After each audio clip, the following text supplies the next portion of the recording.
Good morning, good afternoon, good evening, wherever you may be.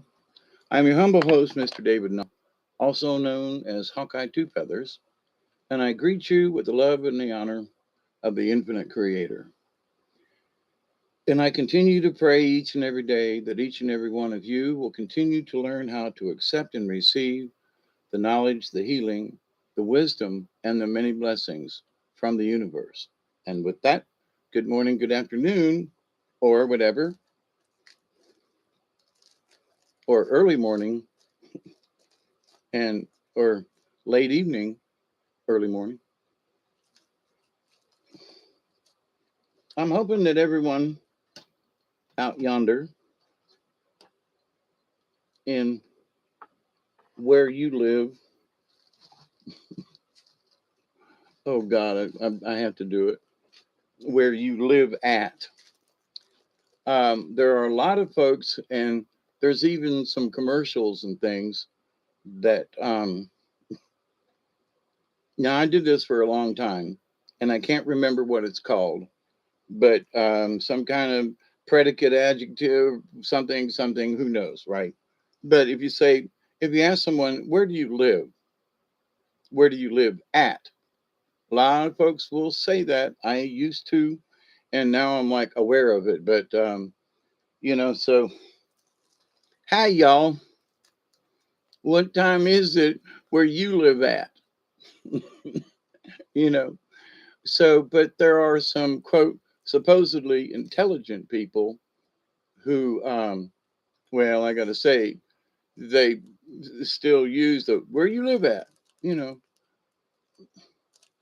But anyway, so this particular subject that tonight I has been being tossed around in my poor little brain um,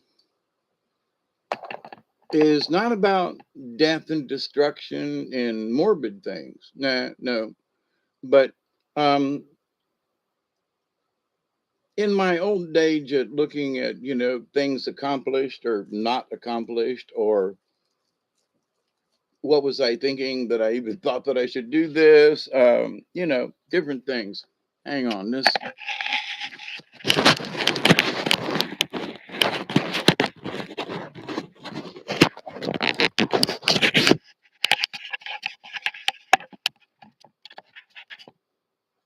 Sorry about that. The picture's fuzzy or something. It's not real clear. Anyway, you don't need to see me clearly. I can see clearly now. The rain is fall. But so the idea that we live for death is true. Hey, Tracy, how are you? Now, this is not about doom and gloom. All right, I want to make that perfectly clear. It is not about doom and gloom. Although some may say, "Well, you're talking about death and this." What I want to talk about though is what we regard as our lifelong goals. So I have changed my goals and so forth many times over my 69 and three quarters years. All right, so it's about this is about what do we think is important? Well, my goal in life is to okay.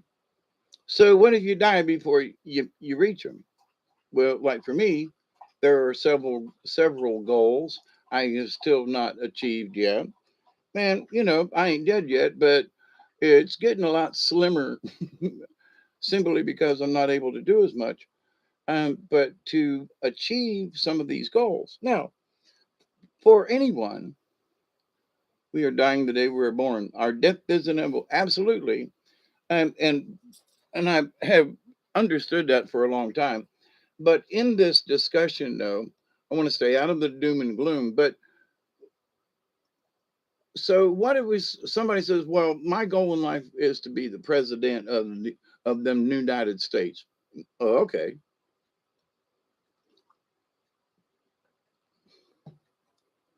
but how many people actually get that, right? Well, I want to learn to fly an airplane. That's more achievable, right? Because there's a lot of places that um, You can learn, get flying lessons and all kinds of stuff, because that was one of my dreams that did not come about. But there are lots of other people. Um, Mine was because I had brain damage. I don't think I'd want to fly with myself, let alone, But anyway, um,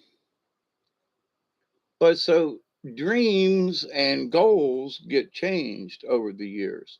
Sometimes are like, well, for me, for example, one of my goals was to have excuse me, I got the hiccups or something. One of my goals was to have property and have everything paid off, and so I have achieved that goal. And some of the um, things that around the house that I've got, I still yet to have achieved some of those goals. But so here this spring, as some of you may know, I've been planting trees and doing landscaping for further use.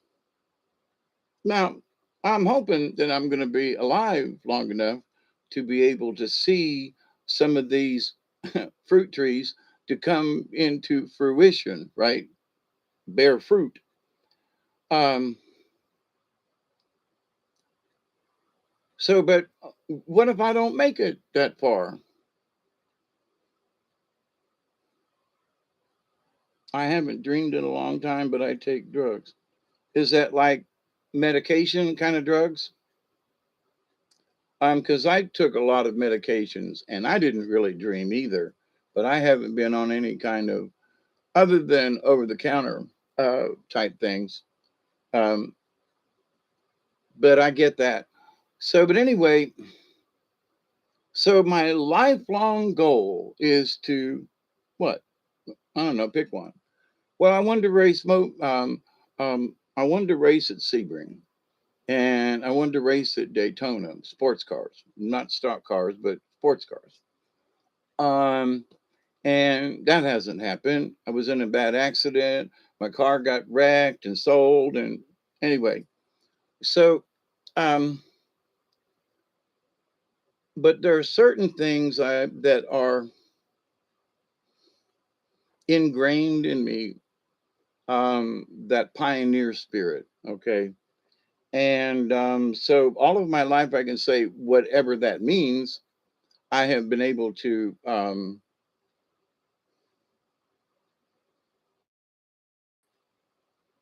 have that goal of being a pioneer all my life, kind of thing. To try to keep it simple.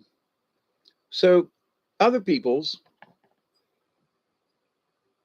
they want a big house and they want a good paying job and a college education and all that kind of stuff. Well, I ain't saying that that's a bad thing. All right, honestly.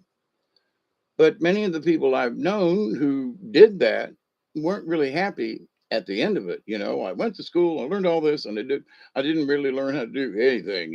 It's like, okay. So I went back to school and learned AutoCAD and three-dimensional um, um, mechanical drawing on computers, right?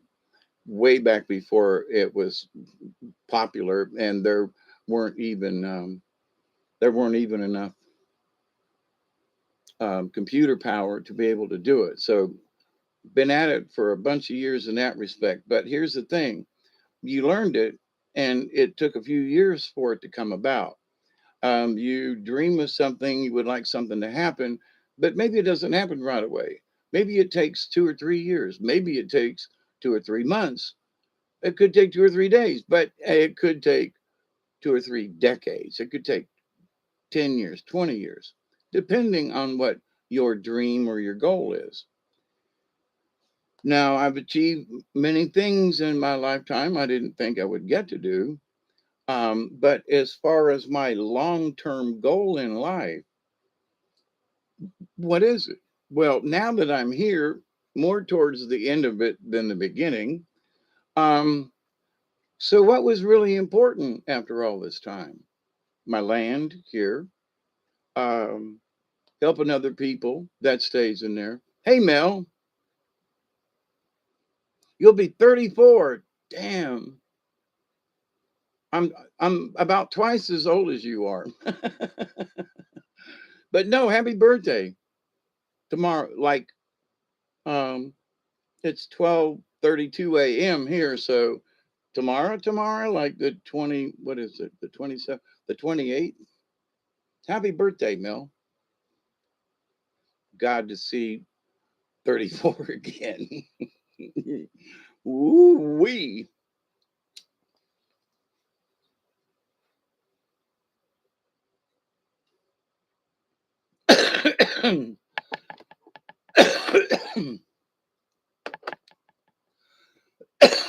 Smoke if you got them. I missed the 20 mark.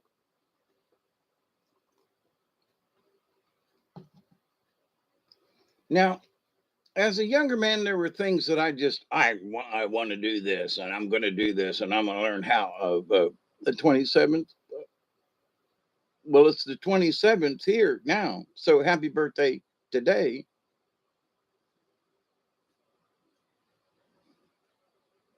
It's 4/27, 2020. So it's already your birthday, depending on where you is or or isn't. Um, so, for example, I wanted to, find my soulmate, and we would be together, forever, kind of thing. And we would live happily ever after in our little cottage in the woods. Hey, Pearl, how are you? Are you doing all right tonight or this morning? Ac- well, actually, it's still yesterday for you, Pearl. Montreal. Well, then it's already the. Oh wait, that's right. It's after 12 o'clock. Yeah, you should be. It should be your birthday now. I just realized that what time it was. And I'm still on. I'm I found my universe and have been. That's very good, Tracy. Well, but in this dreaming of what is my goal in life, I wanted to be married to one person and live happily ever after. But that didn't work. So, um, does that mean that my life is not has not been fulfilled or hasn't been fulfilling or something? You know what I mean? So after years of looking back and now, and I just have kind of wondered, like, there are some folks that put so much emphasis in certain things. Now, I love drafting ever since I was in high school and stuff. And I finally got a job. It took me like 30 years for this to happen, but I got a job as an engineer and I worked well in it and I was good at it. Honestly, I was good at it. I'm not bragging, but I was. And because, the creator gave me the talents. And I had to go to school, I had to study. But so in that, I finally achieved it, not to the degree where I got paid $150,000 a year, like the engineers and support group I was supporting to make them look good. I was only making 40 grand a year, but I was happy, really happy that I was making 40 grand a year. Because my lifestyle is so, is it's not that I'm cheap, but if I don't see the need in buying something extravagant, I don't, right? Um, to get me to after this week, I'm never. Wait, what?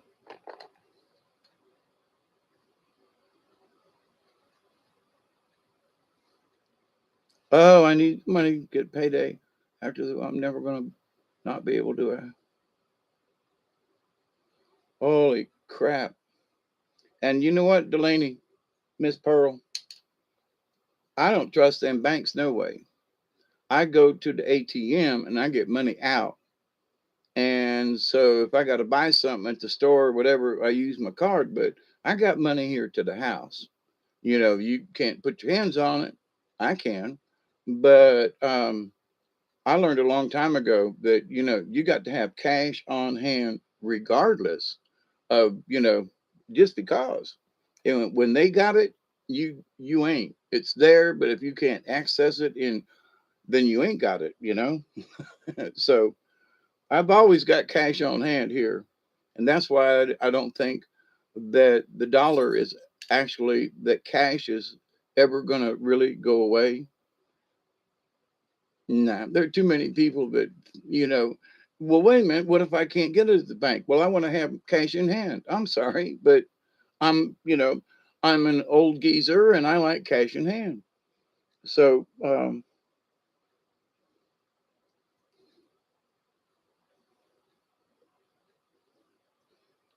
same here, Tracy. I haven't had a credit card in years, and my credit score is like this. But everything I got is paid for because I bought it with cash, money that I saved. I've got power tools. I've got generators, generator. I got a bunch of junk too, but um, yeah, it's a carny and as a gypsy kind of thing.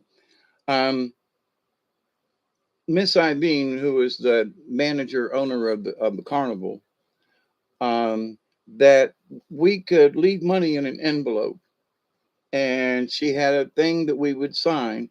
So she, because if you were living in the back of the scrambler truck, which is not very exciting, let me tell you, in except for the fact that it's a, you never know when something nasty is going to happen, but skeeters and heat and things like that in the summertime. But anyway, so you didn't really have a safe place to put your stuff.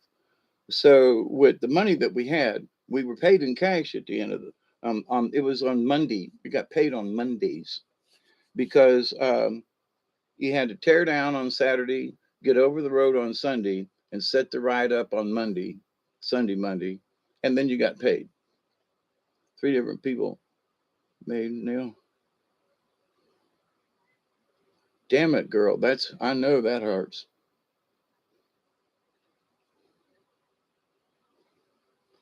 Mel, I don't think so. I don't think it. I know there's trouble over there, and Vlad's got his hands full. And for what I've been watching, and for what Dante has been showing us for years, uh, that some of them folks over there are of the alien races kind, and they don't want to give up territory, and they want to take the other guy's territory. They want to kill all us human beings. And so there's been trouble over there for a while. Now, I knew about this back when Joe Biden and them were doing it when Obama was president. So this is nothing new to me, the storyline anyway.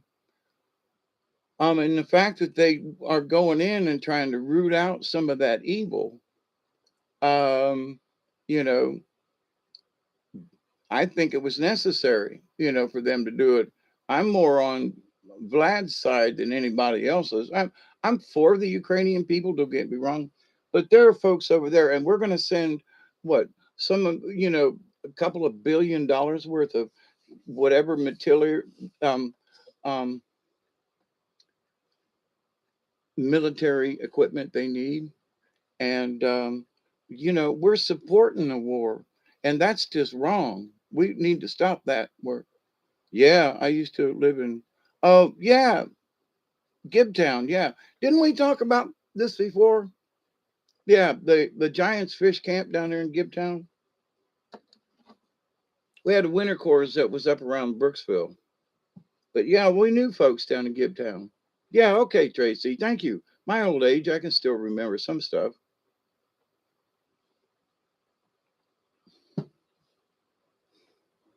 Down on the Alafai River. No, is that right? Yeah, Alafai River. But anyway, so um,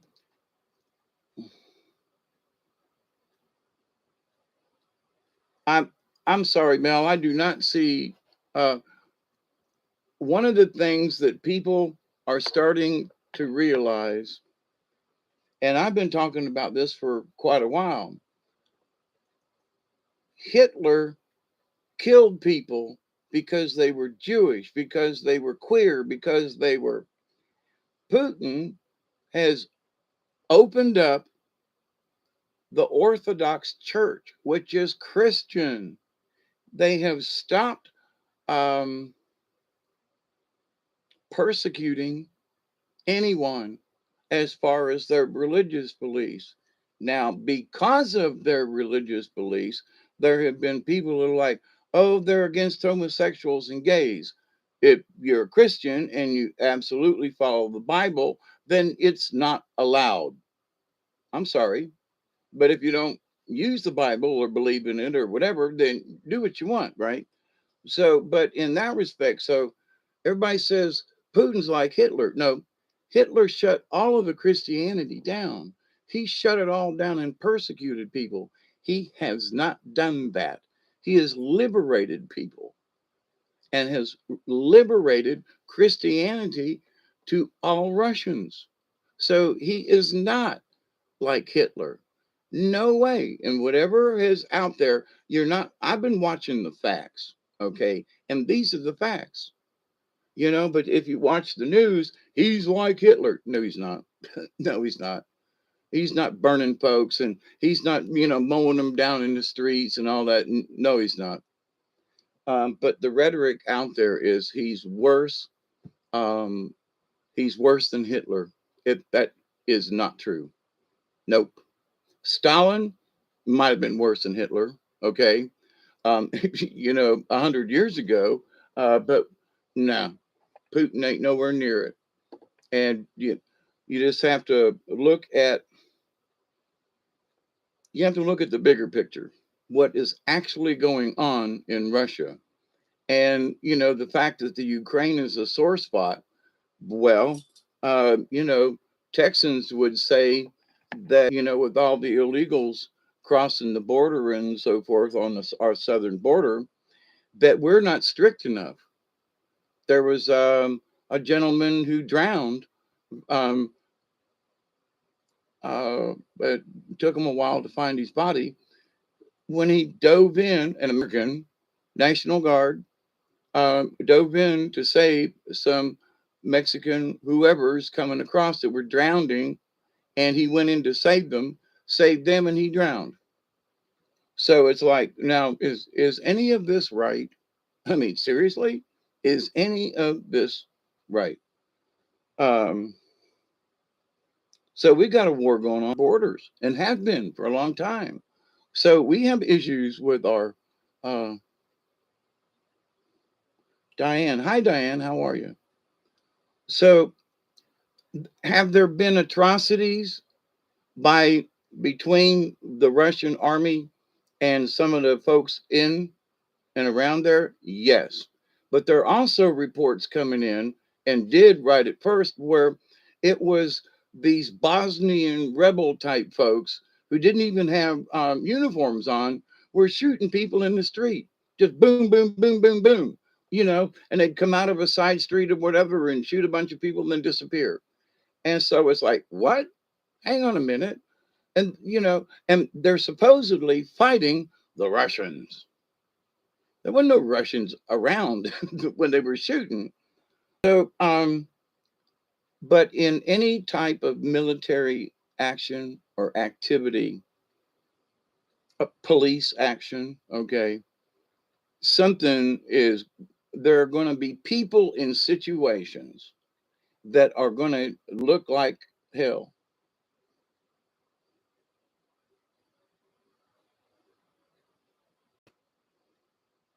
You think Putin's a psycho? Nah, he's really smart. I've heard him speak years ago in front of you know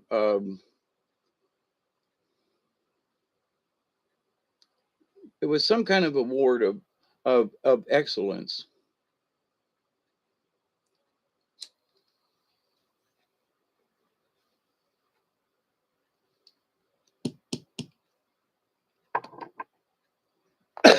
And Vlad was just in a in a sports shirt, and he was nice, not a large venue but big enough. There were probably several hundred people in this auditorium or whatever. and it was grade school kids to high school and in college, and um, they were each allowed to ask questions, about this or that or whatever, and they really put this man on the spot. But his discourse, his manner of speaking, of looking at the people in their eyes, I mean, and not trying to be an orator. He was just being a nice guy, having a chat with all these. Um, some of them were swimmers, some of them were track and field, some of them were, you know, um, had won awards in scientific things and literature and music and all these different kinds of things, right? And so they were asking him questions, and his discourse with them, I was like, oh my God. And they really liked the guy. They really liked the guy, and I could see why. And over the years, I've been watching Putin. Is he this mean and nasty bastard that everybody says? And around New Year's, he gives these wonderful um, little monologue speeches to the people of Russia and so forth. And I'm like, so where is this evil mofo that everybody's talking about? It just ain't there. It's contrived. Okay, and so, but y'all believe what you want. I'm not saying he is a stupid, but he is not.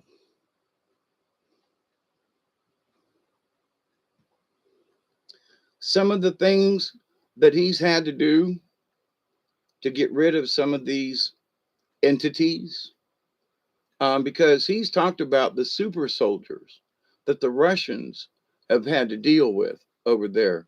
Who are these super soldiers that they shoot and won't die?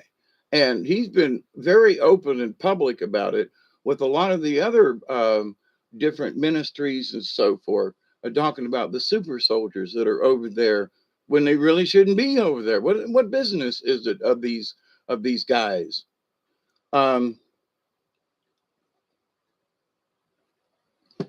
Nobody talks about that. Oh, he's an evil, wicked, mean, and that. But if you're dealing with super soldier type beings that they have reported for years, then I would say, then you don't know the whole story, And whatever they're saying, uh, you know, oh, he's evil, wicked, mean, and bad and nasty. What about Hillary Clinton? What about Obama? What about What about Building 7? you know, we still ain't got an answer for that. So,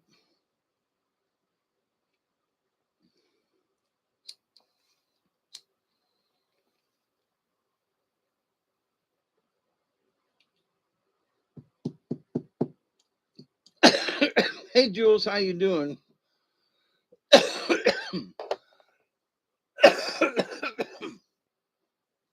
The psycho is whoever's running the United States government at the moment, because we know it ain't Joe, and we know it ain't Camel Toe. I mean, I'm sorry. Um, what? Who is running this show? Seriously. And them some evil bastards right there, we'll just say, whatever they're trying to pull.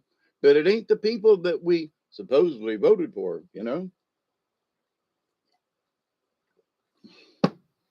So going back to the original discussion for tonight, to try to sort of stay on topic, is that the goals we set in life. Now, I ain't saying they bad, but what if you don't reach them? What if something gets in the way and you don't reach that goal?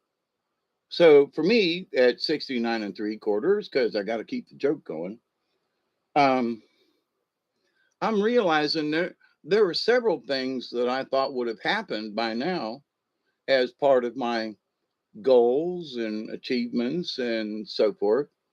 Um, and they ain't happened yet. And I'll be 70 soon. So, and I'm getting a little slower by the day. It's just harder to do some of this stuff than it used to be. And so I am complaining about that part, but But as I every day get older, every minute, every second, holy crap, I'm another second older. All the dements are traitors and should swing. Well, they're actually subpoena. They have sent out subpoenas to a lot of folks here in the Hillary, Clinton, and Trump debacle thing, and so we might actually get to see something happen. If nothing else, they're going to bring it up and bring charges, and they're going to make it public again. So rather than kicking it under, because now this will be about 6 years. This will be going on, right? That 6 years later, that maybe justice will be served in some way. We'll see. It's interesting to like what they're really going to do this. Wow, I'm surprised. In a good way. This ought to be interesting. Grab your popcorn. And in NBC is supposedly some of the things that they um, statements and things that were made, things that were left out that should have been, in fairness, like selective editing, which they did a bunch, especially with Trump and all these other folks, right? And we somehow elected this current guy um, that only appeared in public a couple of times and can, barely walk and talk. Um, we elected this guy, right? But really, I mean, who is running the show? Seriously, you know, that's interesting. But I think the more that things start getting stirred up, um, there might be some very interesting other things that come to light. Boy, it does not like that angle there, does it? How about that? But anyway, it looks hazy right back there. But so anyway, so for me, my goal was to have my land paid for when I retire. Did that. I was to pay off my stuff and be free and clear of no money by the time I got to retirement. I've done that. I don't, $1,000 a month, okay. That's only, $12,000 a year, when I made 40. So, the drop in pay is significant, but I've learned to live this way.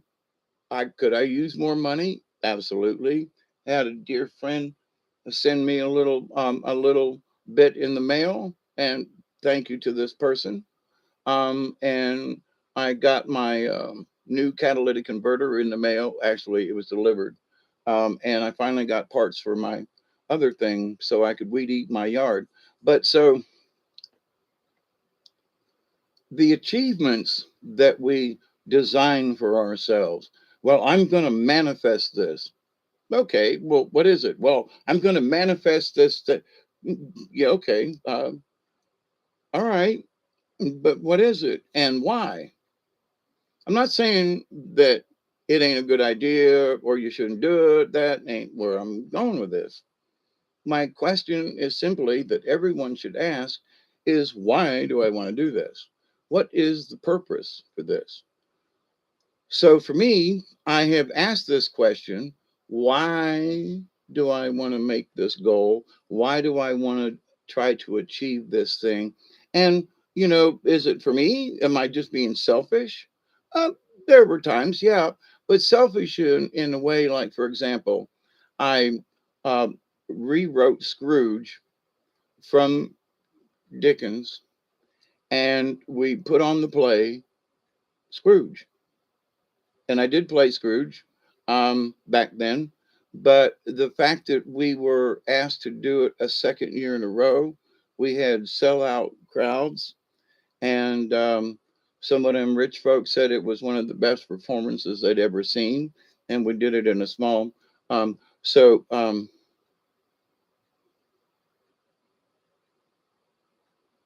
Well, I'm 69 and three quarters, Diane. So just count back. you know, um, I actually got my disability at about age 59, um, because of my epilepsy and all the seizures and things and stuff I was having, and all my spinal injuries and all. And so anyway, um, but that was just like early retirement. But since that time, um,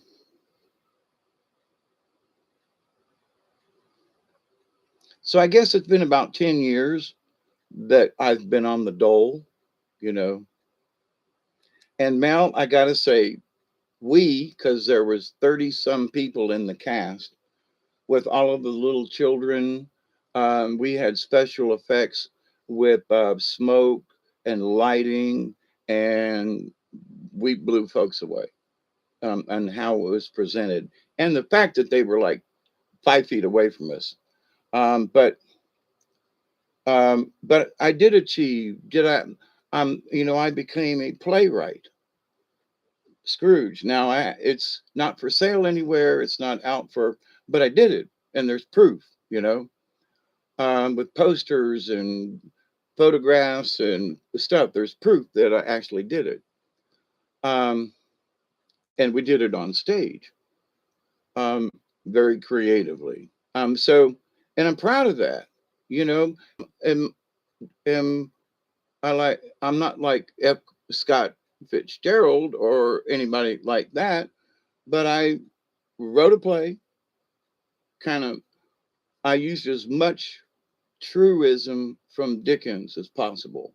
I literally got into his head and was thinking and talking and using phraseology, from getting into Dickens and how he wrote. And because some of the thoughts and things had to turn into dialogue. So there were things that I added to Scrooge in his dialogue to explain the darkness where in the book it's described.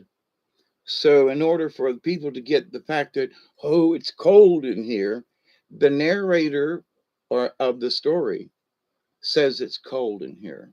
So, I had to add lines to Scrooge and some of the other characters simply to help describe the scene that the character was in.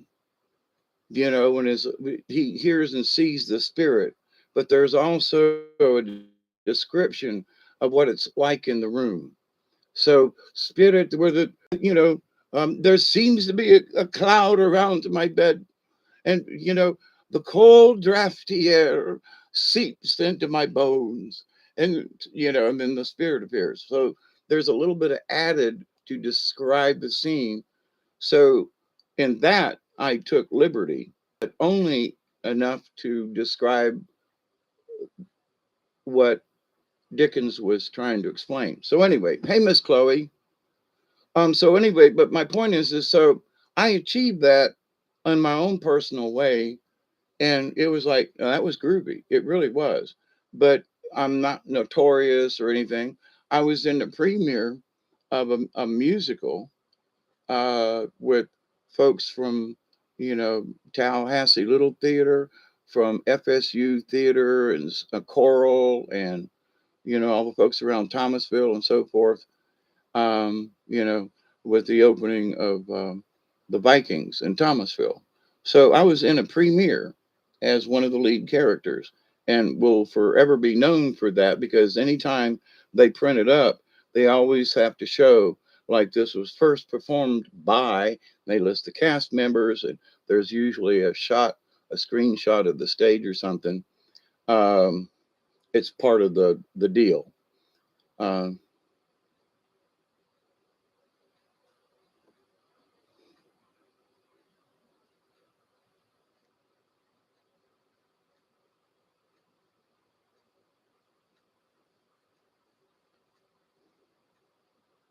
Oh, Mel, I'm not bragging. I've been in 79 different plays. And in some of the plays, like the Laramie Project, I played 9 different characters. in one play. Quick change, this, that, and the other thing. I love being, becoming another. It's not escapism. There are people who say, well, you like theater so much you like to escape into the characters. If you've never been a maniacal maniac and have never had thoughts of being a maniacal maniac, of killing someone, then you kind of sort of have to figure out how to go there. And it's a lot of times it ain't easy. It ain't easy to get into some of these characters because they are so maniacal. And if you're going to portray them correctly, then you got to be that mean, nasty son of it. My Three Angels I was in long time ago, fourth or fifth play I was in, and I played the Duchamp or something like that. Anyway, I was the money guy. And so I was there, and these three convicts um, had broken out of the island anyway. And so he was such a mean and bad and nasty guy. So I had to play, excuse me, I had to play this really mean and nasty guy. So my dear friend Elaine Shanks, who was teaching theater at Thomas County Schools in Thomasville, Georgia, um, we'd been friends for a long time, and I hope she's still around. Um, Her husband died 15 years ago. But anyway, um, so I was downstairs and from the cultural center and waiting on on the next scene so I could go up and be this mean guy again. And so Miss Elaine is showing the school her students, um, and they all come in and they booed me when they walked past me. There was like 15 kids, and they were like, oh, Miss Elaine said, well, and this is Mr. David Knoll, and he's playing Henri Touchard. And they all went, boo, boo, we hate you. And Miss Elaine, she was like, nah, but see, Mr. Dave ain't like that. He's playing this character. He is pretending to be mean. And, so, but to the point though, there were some of those kids. Oh, and another one, for example. Now, I knew this guy, Jerry. I don't know if he's still alive or not. We're all getting kind of old. But I worked at his radio station when he had it. And I worked at his TV station, which I think he still has, and used to do um, play by play for the local football teams. But so anyway, they had asked me to do help with this pageant, okay, a local pageant for young girls ages what to what. And so I went in and I heard it through the grapevine. Whoa, I heard it through the grapevine. Oh, how much longer will you be mine? Hey, I heard it through the grapevine. Dun, mama, mama, yeah. Anyway, so I was in a spot, and this girl, she was making fretfully eyes with this policeman or somebody. Anyway, so they asked me would I do this little cameo. I said, fine, sounds like fun. And it was. And so I go, they don't have a rehearsal, they don't have time for it. So this is like the real deal. So nobody's seen me. So I show up with my hair back, and my hair was a lot shorter then. And I was Mr. Dave, how you doing? Puppeteer, storyteller, director, etc. And hi, how you doing? I'm here to do the thing. Okay, out back. So I got into this nerdy costume with glasses and with my pants pulled up and white socks to look sort of like Jerry Lewis back in the day. And so I'm talking like this with a nasal thing, and I got my glasses on, and I'm all done up and everything. And I'm talking like this. And so I go in the back room, change, come back out like a little more than 5 minutes, and I'm walking backstage, And I know a couple of the girls who are in the pageant. And I knock on the door, and everybody, yeah, and she comes to the door and, oh, hey, Mr. Dave.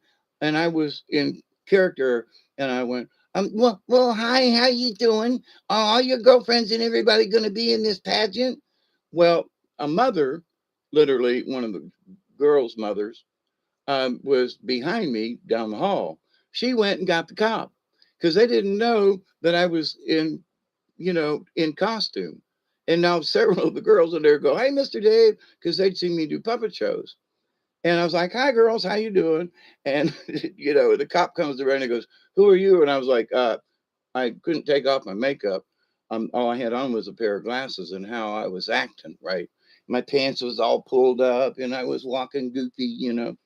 And so really playing the character. He was fixing to arrest me. And I was like, no, no, no, no, no, no. They had to stop what they were doing and go get somebody and go, no, that's Mr. Dave. He's here for the little bit.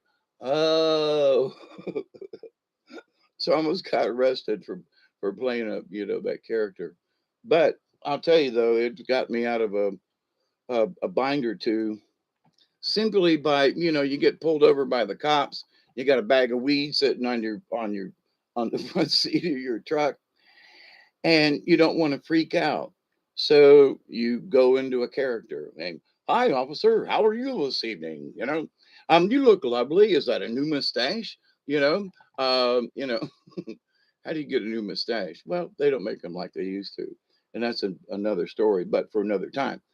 Anyway, so the importance of what we achieve. Now, the fact that I was able to be, quote, semi retired at the time, and had the time to put into it, could build the sets and write the scripts and do the director thing, and coach folks and then get her done, is like, that's amazing. I can't say enough about that. Did I make any money off the deal? Nah. Am I written up anywhere in some, Guinness record? Nah. But I was in 79 different plays. And that ain't counting all the storytelling gigs and stuff that I used to do and travel around. So, but in that, I achieved that. I was able to travel around as a performer at my own, doing my own shtick, you know, and getting away with it. And people were happy and paid me good money and fed me well and put me up in nice places to stay and you know and well worth it, right? And there are places somewhere out there that folks would remember Mr. Dave and the storyteller and Puppet Man, and they're probably growed up and got children of their own. So, but the achievement of it though, it ain't worth a dime right now.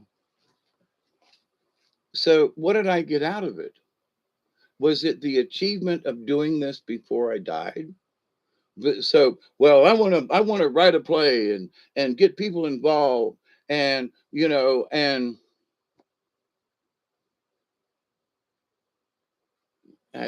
not consciously did I do that. Well, but having been around the folks in the theater, and they were trying to make money, so they didn't have to pay me royalties, which they didn't and should have. But and all I got out of the deal was a sense of self accomplishment, and had all these young adults, some of them like 5 and 6 years old, come back the next year and, Mr. Dave, we want to be in your play again. Can I be in it? They're like, man, I just, it still tickles my heart. Um, so, but having achieved it, what good is it? Well, it's good for my resume, but I'm not active in any of that stuff at the moment. So, and it looks good on paper, and I've got posters and proof, and okay. But what does it do? Well, it was fun. It was hard work. I learned a lot, but so what? And I'm not trying to be. you know, a wiener head about this, but so what? Well, but it was something I wanted to do. Now, like for me, you always hear me talking about kayaking, and the river's gone down a bunch. It's time to go hit the river, by the way. Hey, Mel, we're working tomorrow. Yeah, be safe.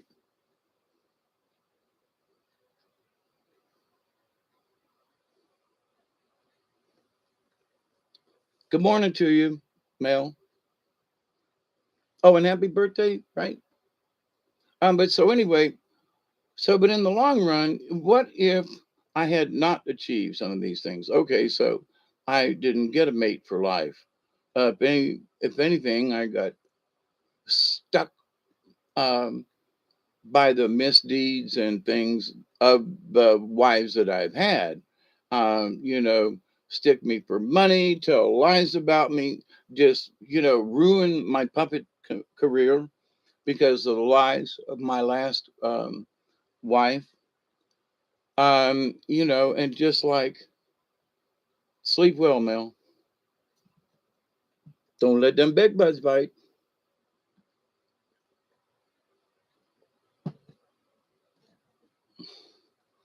So, um, I always knew though that in this mix up of stuff that I wanted to help people in any way I could, because that's just kind of sort of the person I am. When I started learning about, you've heard me talk about Sister Helene, and then I started learning about Buddhism and this ism, and you know, moved into a different type of spiritual thought that didn't necessarily, with these rigid rules, that there's basically just one rule, and that's to do no harm.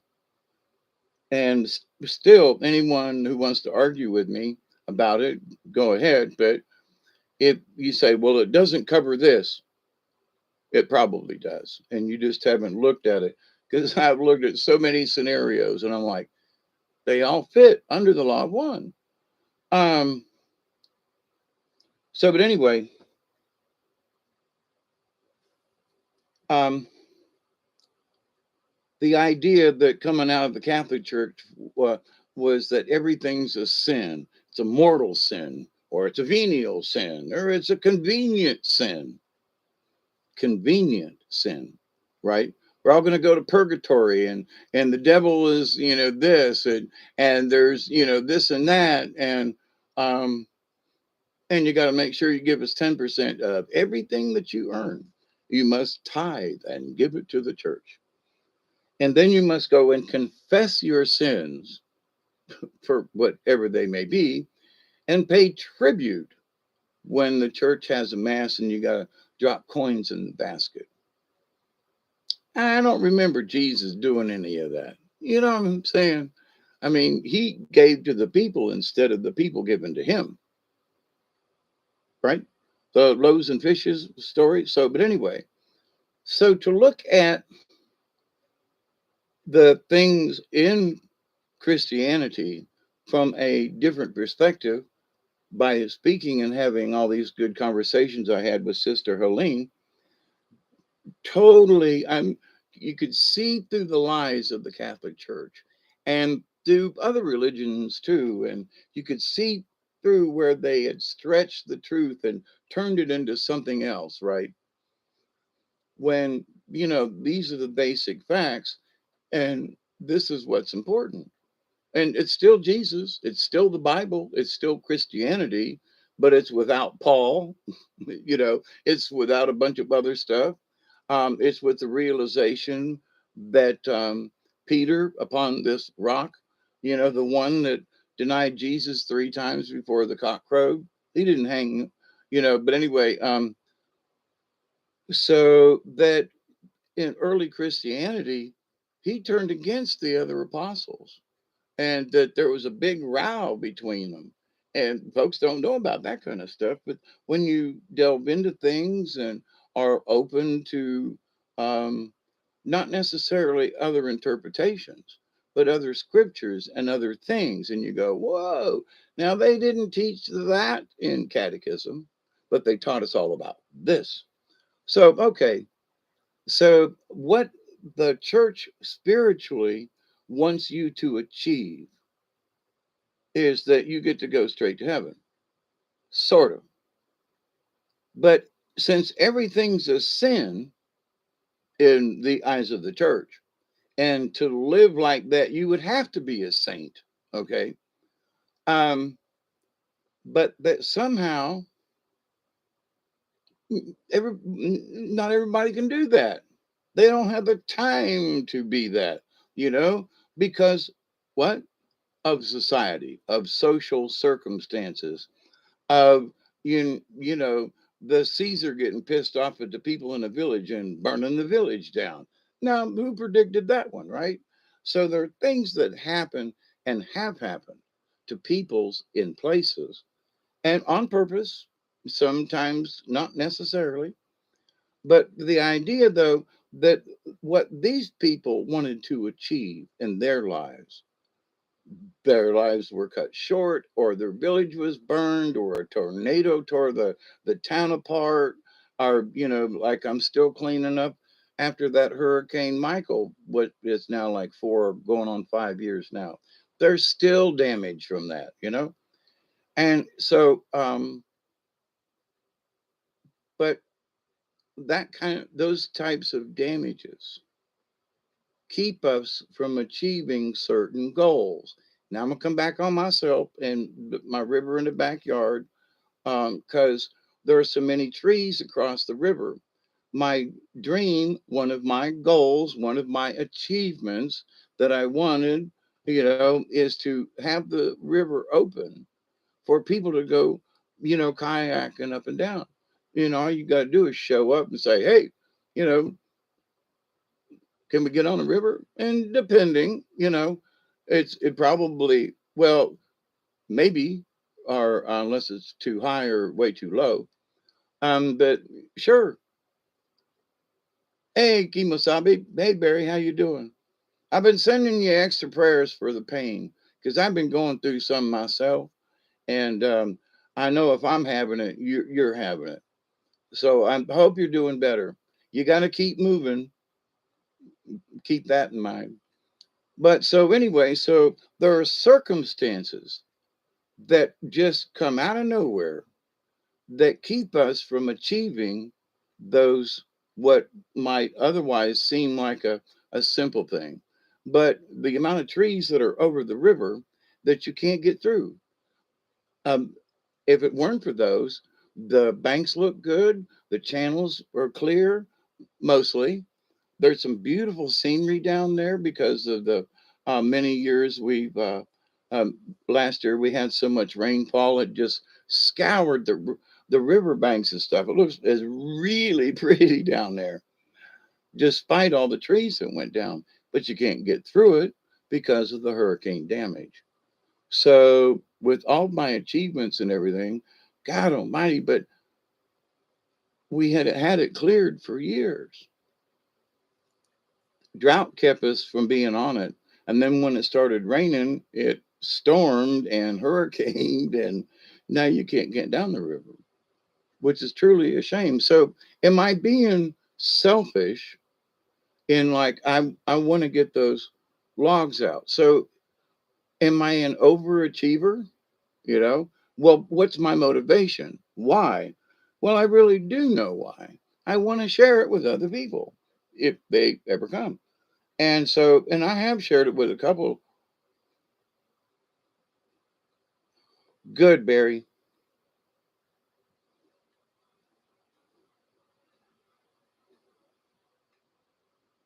I hurt so bad the other day. I had a cup. I will admit this after an hour. Oh, it's 1:21. Hey, let's do it 20. We're close enough.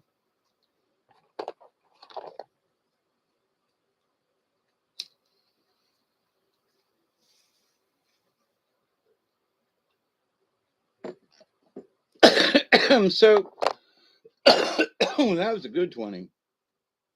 So if I am I like Kevin Costner in Build It They Will Come, in the baseball timing, that if I clear the trees across the river, that and I've already got canoes and kayaks and stuff and access to a couple more, so we could have a big old ass party. I mean, like, let's see, one, two, three, four, five, six kayaks at my disposal and the canoe, which can take several people. Um, so um, this idea, though, that to be able to, I have a stretch where it don't cost you nothing. You can go out and have a good time and be as safe as possible. I think, Chloe, didn't I say hi to you? I think I did. I hope.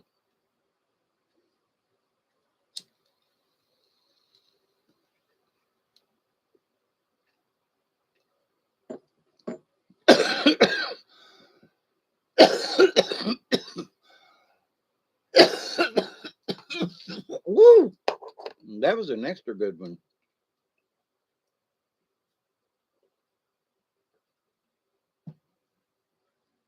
Well, I'm sitting here in the house tonight with the fan on, sweating to death. I'm like, I should have opened the window, but um, I haven't because I'm sitting here chatting with y'all. But um, springtime's over now with the weather getting up to 88, 89 degrees today. Now, the humidity hasn't been too bad. We had a couple of um, small thunderstorms come through this evening, gave us a light shower, which was nice. My taters need water. Um, so does a few other things at the moment. But under the circumstances, the river's low. I wouldn't necessarily want to go try to get on the one in my backyard at the moment, unless I was to go cut trees.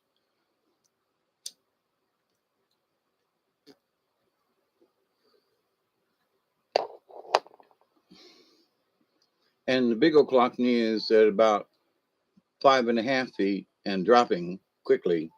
So, to get on the big river like the next 2 days, or it's going to be too low in places. But anyway, it's still nice to go. But with temperatures almost 90, springtime's over for South Georgia, at the moment. But anyway, y'all still welcome, and I'm still gonna get on the river and go out back. But the skeeters are here, and the humidity's here, and things have changed already. So, but anyway, it is what it is.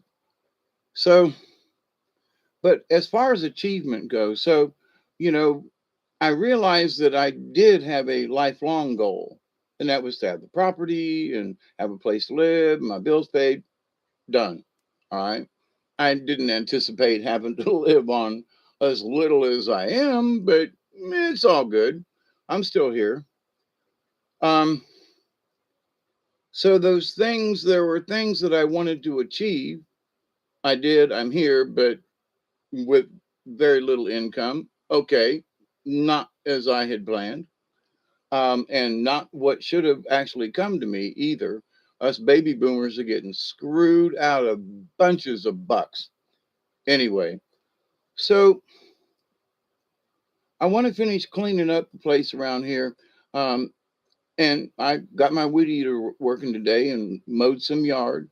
Um, I'm still working on the shed out here, but it was so hot today. I was like, man, I'm gonna kill myself trying to finish this, which put me into this sort of mode that I'm in right now. But the spirits have been putting this in my brain. Like, what difference does it make if I don't get certain things done? Well, I have said, for me, one of my goals is not to leave a big mess behind for when I am gone, right? I want to just take care of business and leave out of here as clean as possible. But knock on wood, I'm not trying to bring anything like I don't know. I don't think I'm dying right away. Or this ain't that. But Mother Nature and the universe can change their mind at any time, having nothing to do with what I want to do. You know. So I'm hoping to be here for a while. I keep going outside and exercising and walking and projects. I'm still working.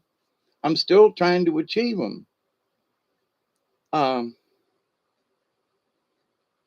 so it isn't the death thing, but why am I striving so hard to the point of being out there when it's too hot now? And gonna have to readjust my schedule to very early in the morning and in the evenings, like sunrise kind of till about 10 o'clock, and then adios, which is okay too. You know, it's beautiful in the morning. So um, I stay up all night, go out when the sun comes up, take care of a couple of chores before it gets too hot, and then sleep the rest of the day when it's too hot for me to be outside. Ain't going to bother me, you know, because that's about how I've lived my life. So, but um, there seems to be some kind of urgency with some of us older folks to see certain things done in their life, whatever it might be. Now, there are other people who just don't give a crap, and they have lost their will to pay attention. And it's like, well, you know, I got this, and everything's a problem, and blah blah blah blah blah blah blah. Well, if you change your, I almost said a wordy dirt, but if you change your hot dog attitude and start looking at things differently, your life might actually brighten up. Because years ago, I went through years of being depressed, bipolar, on meds, at least 20 years. Okay, I know where this leads, or where it did lead. And when you take control of your own self, tonight uh, was I think it was Bear Card that I read that it's take control, uh, take control of your authority. Take control of your authority. I have the authority. So, um,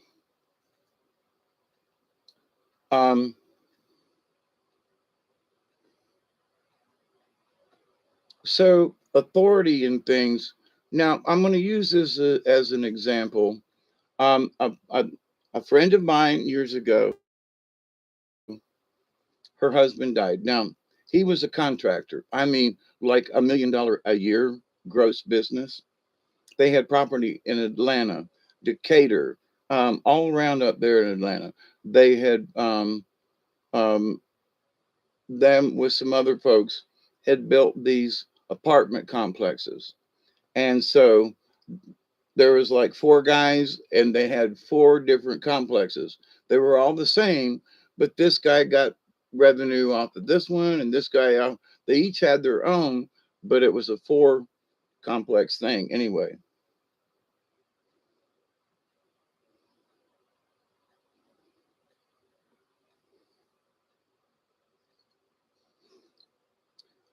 Well, is be about the word manifest.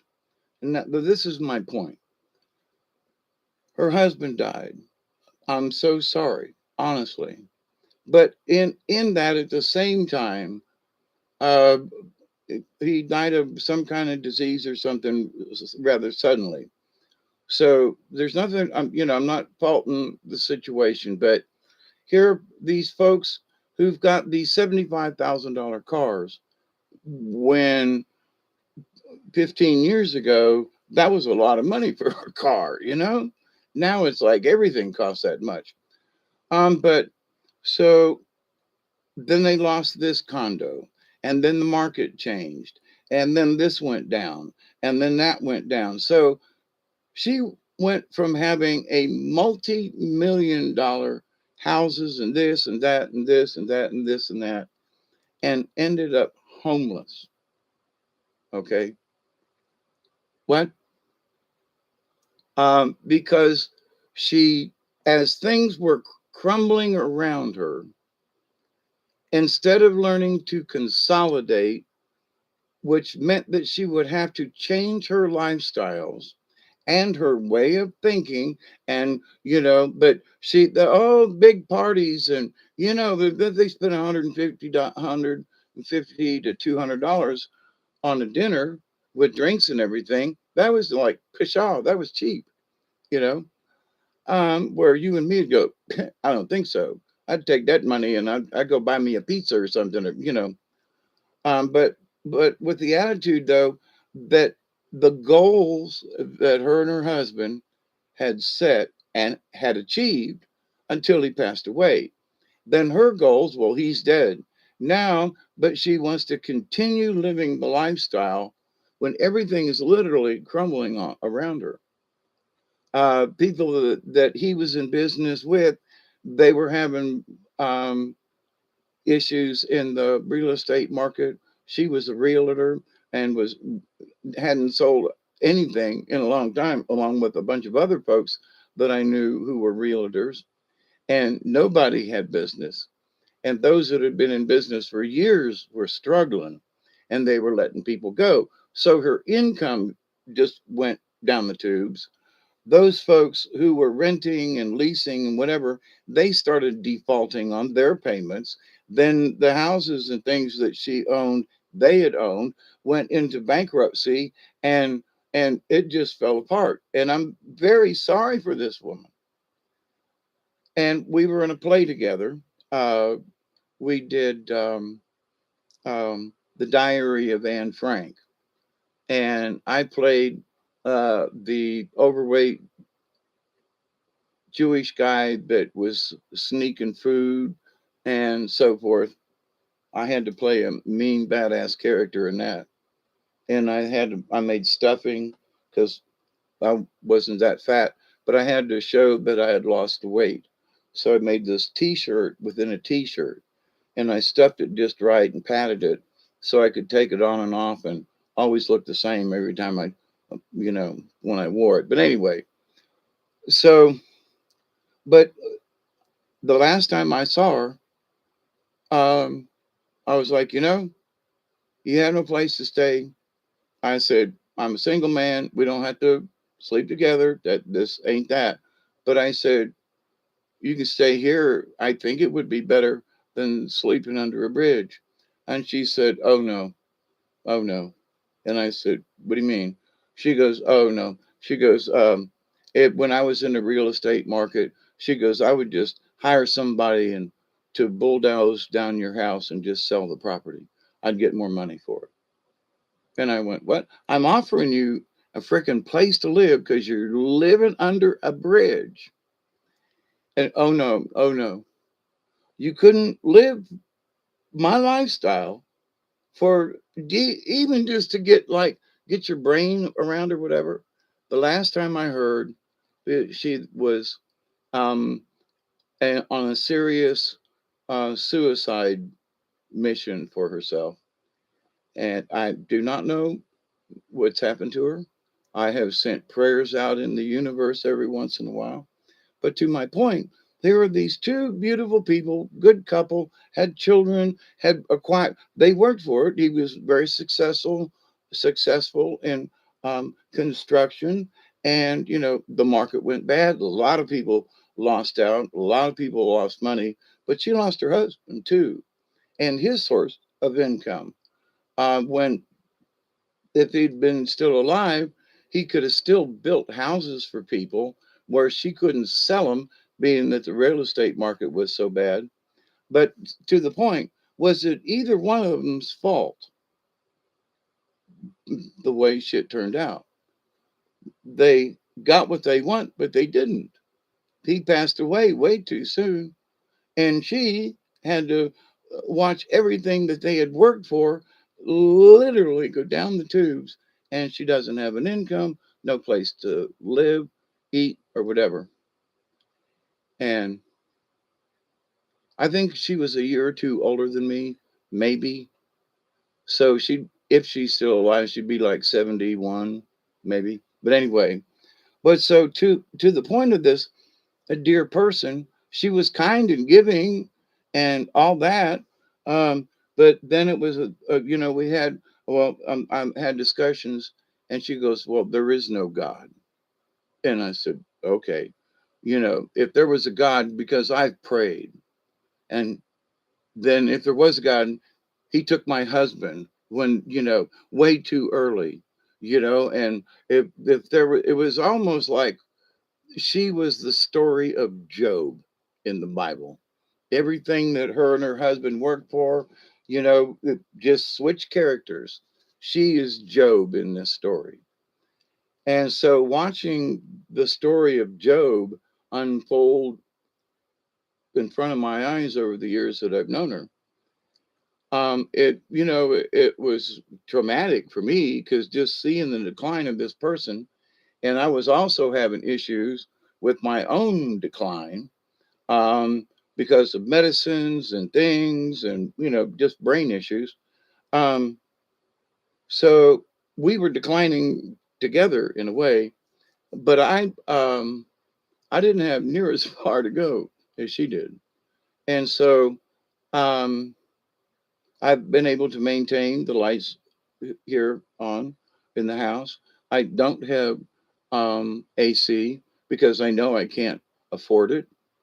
It pushes um, my comfort zone of how much money I need to spend a month. So I can foretell and know that I've survived all these years before without an air conditioner. This year, I'm probably going to break that rule simply because I've got some work to do upstairs and it gets too hot in the daytime upstairs. It just does. So it will help cool the house, but I can do it cheaply within reason, and it won't be on all the time. So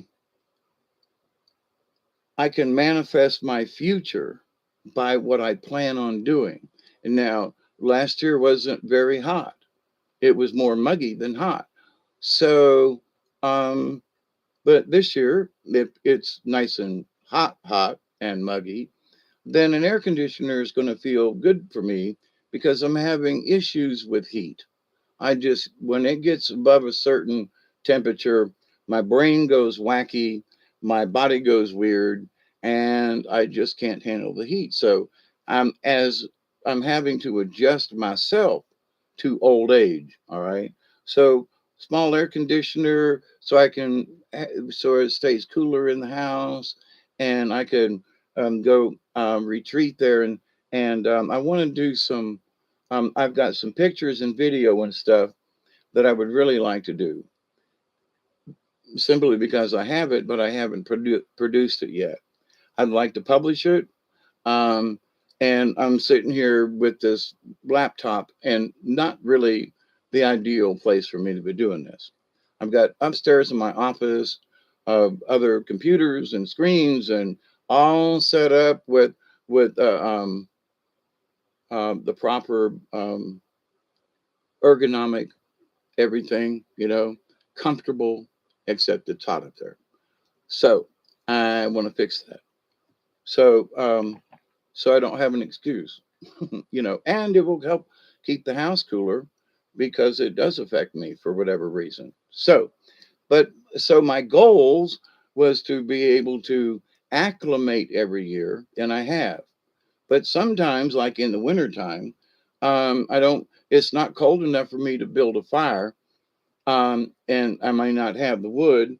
But so I turn on this little electric heater. Okay. Now, those are decisions that I'm making. You say, now, what's this got to do with achieving goals? Because some of these goals are short term.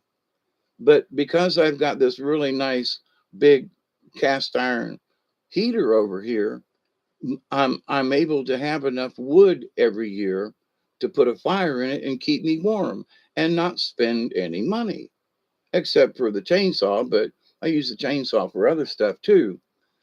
And so splitting the wood, I use an axe and a maul, so I'm getting exercise. And so it's not necessarily free, but it don't cost me much. 1 gallon can of the pre-mixed for the chainsaws, $22. I just buy it that way because um, I don't have to fool with it or mix it or nothing, and it's worked. Um, so one can of that a season is what it cost me, $20 worth of gas. Um, and I sharp my own chain and do that. Okay, I can get 3 seasons so far out of my chainsaw, and it was $150. So that's like $50 a year if you spread it out over 3 years. So for like $125 a year between the cost of um, gasoline for my chainsaw and um, the cost of the chainsaw spread over those years, I'm making out like a bandit. Where other people are paying that much per month more than their natural um, um, monthly bill. So, how do you see your future? How do you achieve what you want in life? So I'm here. I know this, and so my goal is, and I got a lot of trees we tore down, and so my goal is this year having so much firewood. If I want to have a fire when it's 60 degrees, I'll have plenty of it without having to worry. Should I be careful or whatever? No, I'll have enough firewood to sell to people or give away. You know, so. But my goal, again, having to do with firewood and all this, what is this? My goal in life was to try to be as self-sufficient as possible. And here I am. And this is how I've done it. All right. But here's the thing, the older I get, some of this gets a little tough. It's a little harder to do by myself. And then there are those times when I go, well, why am I putting up with this? Oh, I just get a heater and pay the electric bill and screw all that. Nah, I can't, because I made a promise to myself that I was, and I do have all these resources right here. The pot-bellied stove is paid for. My land is paid for. I've got trees that are in the way. I have to cut down because they're close to power lines and things. So there are things that must be done because of circumstances. But at the same time, I was going to give me firewood next year, or actually this year. So, but I have to go cut it down. So there's energy involved in this. What's this got to do with the long term thing? Because it's what I promised myself to do. My goal in life is to keep living like this, it, as quote cheaply as possible. But also, I have all these resources that years ago in Mother Earth News and places, they were like, grow your own firewood. If you plant this kind of tree, then you can cut it every 2 or 3 years or something, and you'll have an infinite supply of firewood. Well, let me tell you, in the last couple of years, with all of the oak trees and other trees that are coming up, I've got a whole grove of them behind the house here that's got to come down. They all can't stand there, and they're in the wrong place. I mean, they got to come down, and it's because of my inactivity. And also, I looked at the area a couple of years ago, and I thought to myself, if I let these little saplings grow up, I got a whole backyard full of firewood. Now it's time. So, to the point though, yes, you can, depending on where you live, grow your own firewood over a couple of seasons, and that you will have more growth in a year or two. And you'll have this just with oak trees and local trees. You don't have to have any kind of certain special trees, you just allow them to grow. So if your goal in the future, especially if you live up north or whatever, is to try to provide your own heat for when everything else is booky, mooky, or whatever, you can still stay warm. Okay, that's important. Now, for me in my house, when I built the house, there are a lot of concrete, a lot of brick in there that is sitting right on top of the earth. So in the summertime, it's cool in the house simply because it's sitting right on the ground. And I got shade trees and all the things that naturally come with, for me, when I set the place up for uh, passive solar, the shade trees and everything come into as part of the grand deal in saving energy and being more proactive with your environment and how you work within the environment. And so this was my goal, right? I'm still seeing plants that are coming up in the yard. I need to do another video, um, because every spring I just let things come up in the yard. And what last year came up, I thought it was like, it is actually a mulberry tree. And the dang thing's getting almost as tall as I am. And this has only been like a month that it has popped up on its own because the winter killed it off. And but now it's almost 5 feet tall, you know, just in the last 30 days. So I got to transplant this thing soon, but I got to um, I have to cut an oak tree down to do it. But so Mother Nature put the tree there, and just a couple of feet away from it is a mullein plant that's come up right out here in the yard. And it's like, what? And I've tried mullein several times when I was up north with my sister over the summer. I brought some mullein home, and apparently, some of it got loose and into my yard. And there's a mullein coming up, and I'm gonna I'm gonna put brick around it and showcase it because it's beautiful, and it's one of the most um, for me as a plant and across the board medicinal. It's got to be right up there, you know.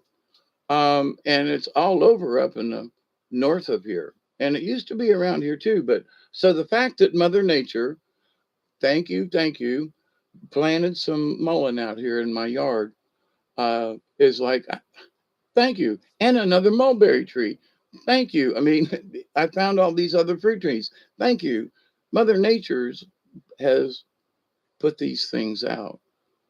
And it's up to me if, I choose to do this, to take and use my energy as a goal in life to help these plants to spread, to help the land produce medicinals or fruits and people are like, Hawkeye, what the hell are you so um, hell bent for election about these citrus trees?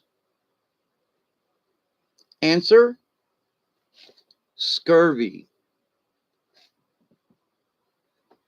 Scurvy, vitamin C, scurvy. Okay.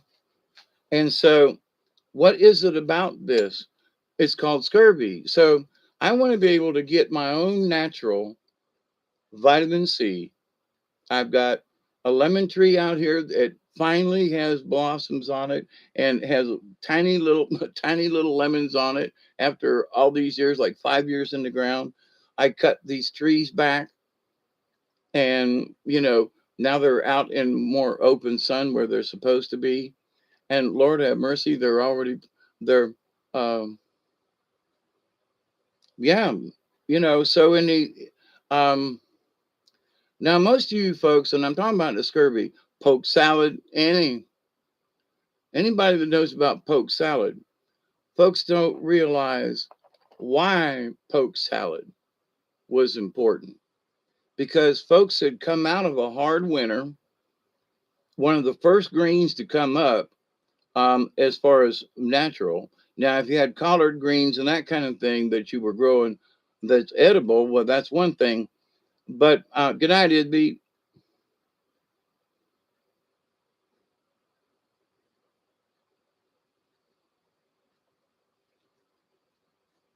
yeah, I'm going go into the bear and hibernate. The great mystery.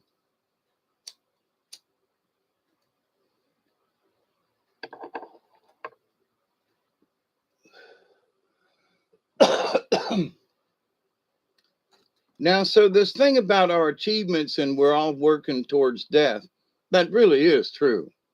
But what we determine is important between now and then. So I've had to readjust, as I'm sure many of you, and however old you are, have had to readjust um, to circumstances. Just shit happens. Um, I'm paying for having a scaffold collapse and me falling backwards on, you know, upside down and across a brace. And, I'm suffering some days really bad. And I just want to take a handful of, ibuprofen or something. And I don't. But on those days, very little gets done because I can barely stand up, let alone walk. And the days that I can stand or walk, I'm off outside doing something when I really ought to be, taking care of some stuff inside. But I've gotten a lot of stuff done, achieved things. Now, what the hell is my goal? Well, my goal is hopefully, if I live long enough, I'll be able to see fruit on these trees, which will help to keep me healthy. Not that I'm trying to be um, Yule Gibbons, if anybody remembers who Yule Gibbons was, the hearty breakfast cereal. I'm Yule Gibbons, and then he died. But anyway, but we all got to go that route. I don't think I want to live forever. Um, I have often wondered, it, being a clone, would it actually be so bad if your entire consciousness, honestly, was uploaded into a dummy, you know, and it would be just a new you? Would that really be a bad idea? I mean, I'm just saying, if it was proven to be good and so forth, and people weren't dying or whatever, but that you could get a new body and keep your consciousness, would you do it? And it was a strange question for me to be asking myself. Like, well, I don't know. No, I don't want to do that. I want to go out naturally, right? Yeah. And when I die, and when I'm dead, dead and gone, there'll be one child born in this world to carry on, to carry on. Oh, yeah, blood, sweat, and tears.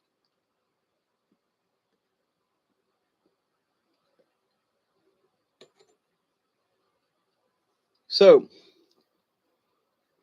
I don't know. I know at my age, I'm like, well, if somebody could prove that you could really do it, okay.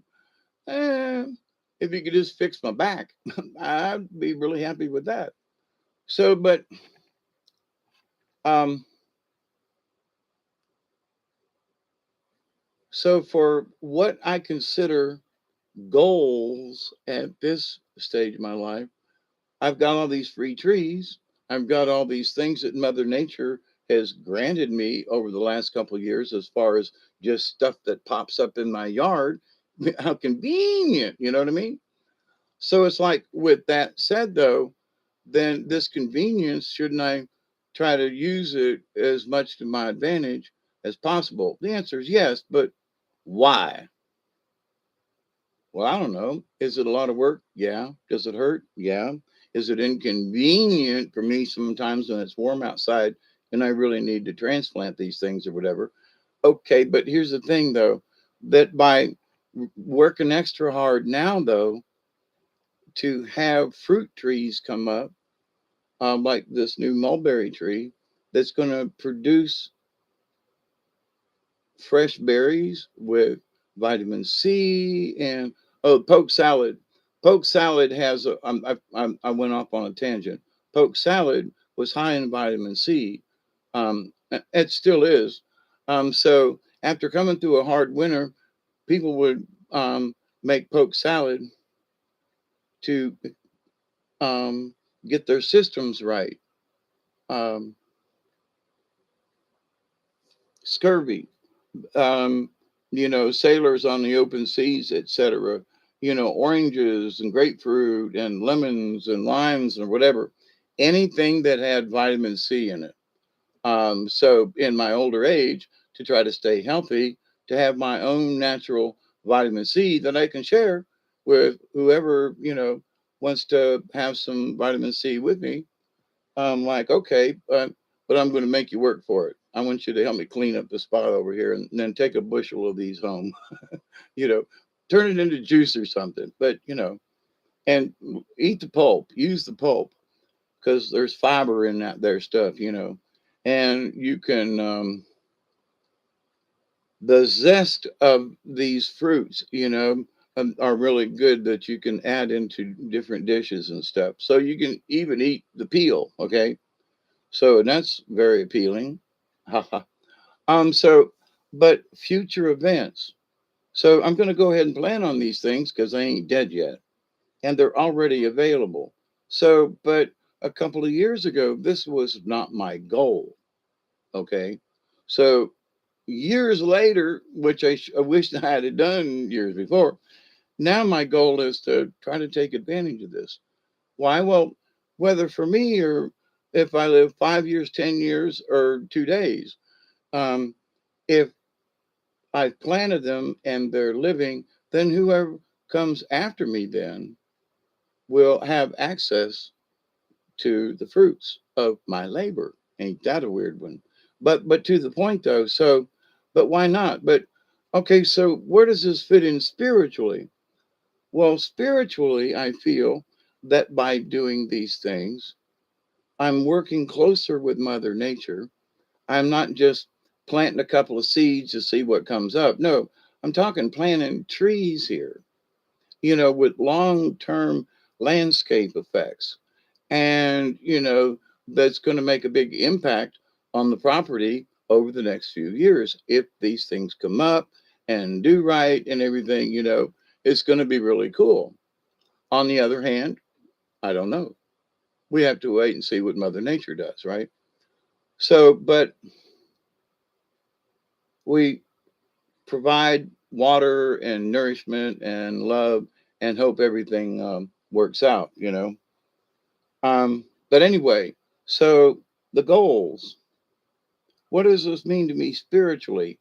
I think I'm with my granny on this one. She loved working in her flowers.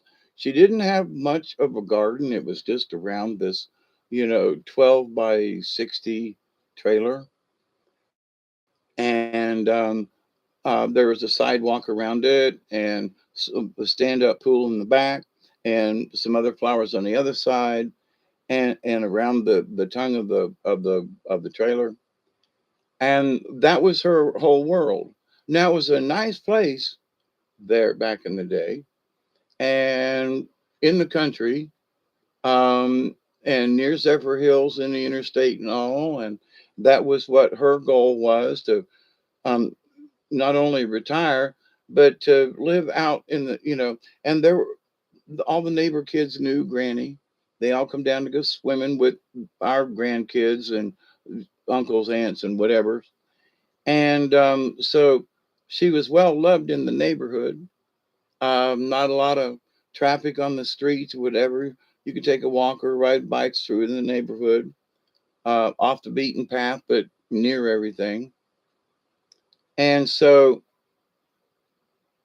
her garden and the plants seemed to be really important to her. And I hope that this isn't like a precursor to what's going on with me, but she had more attention to her plants for some reason.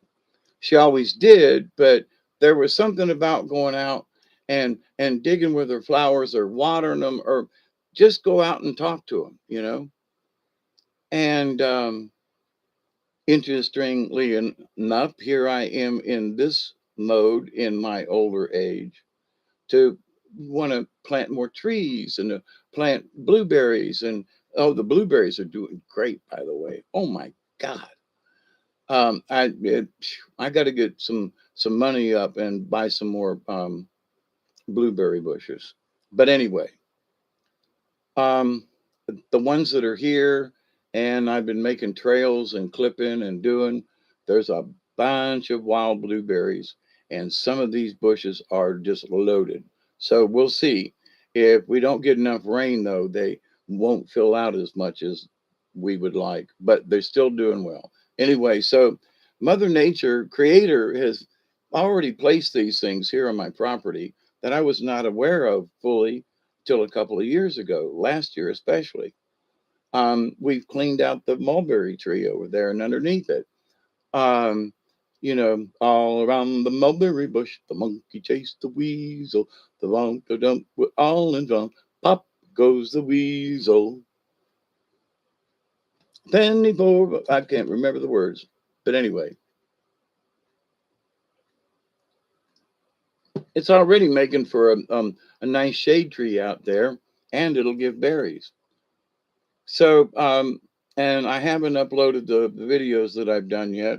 Shame on me, but then you'll be able to see what's actually going on around here. But the changes are big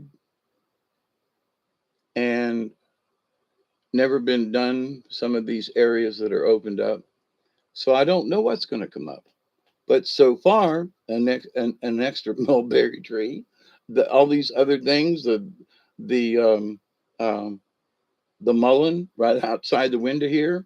So I'm encouraged to see what Mother Nature puts out since we've cleared all this land and opened it up. So grasses, vines, who knows, right?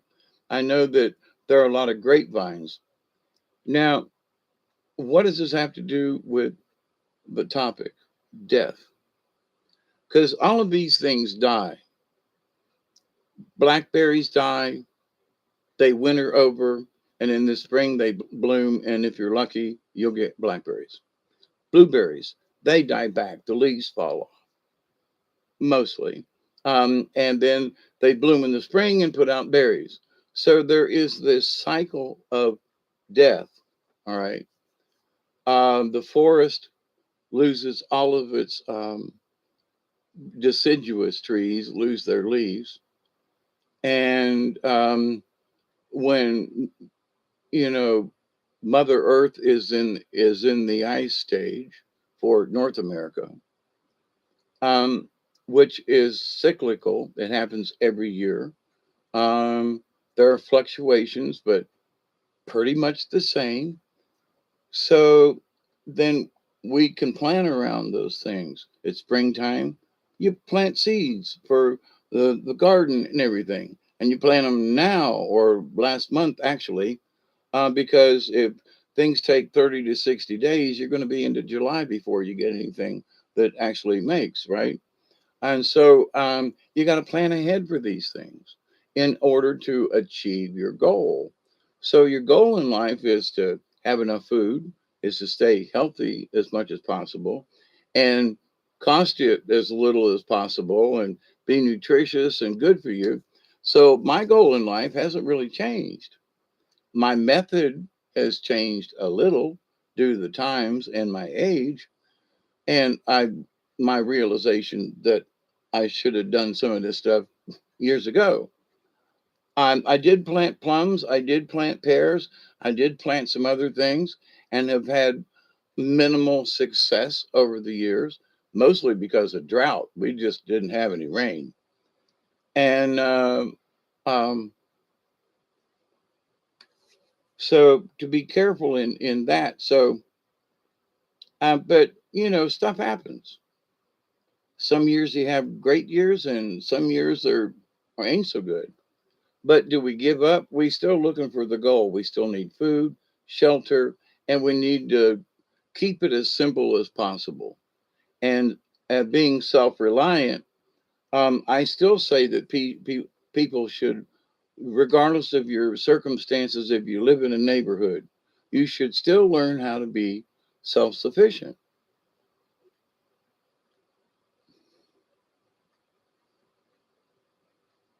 So you need to be able to camp if you have to. There's a lot of stuff going on. A lot of folks, are really worried about World War III. I just ain't. I'm just not. Okay. Because ET ain't going to allow no big nukes to go off. I just don't believe it.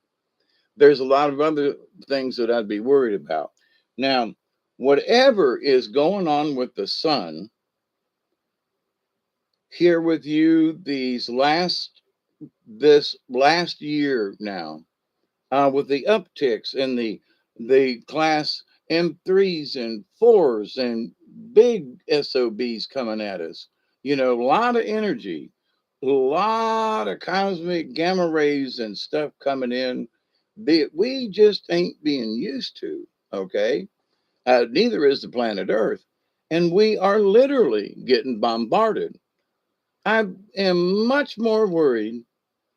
Not that I'm really worried, that the grid would go down because of a Carrington event.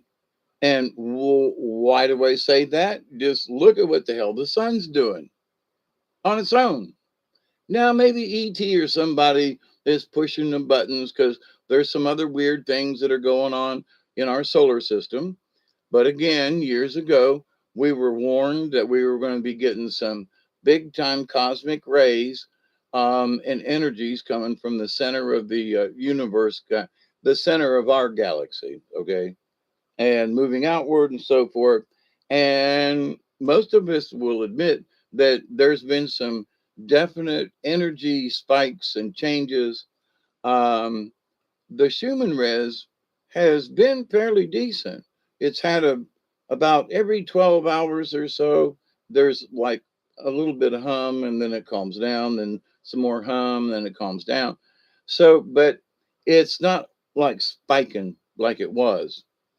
And it hasn't been spiking, which is interesting that there are these harmonics in the background that you can see, that's like, so there's definitely something going on, and not in that spiky way that it would feel like something's drilling right through your brain.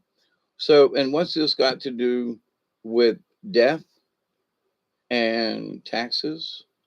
Because standing out in the sun too long or out uncovered outside, there are these energies that are going to melt some people's brains.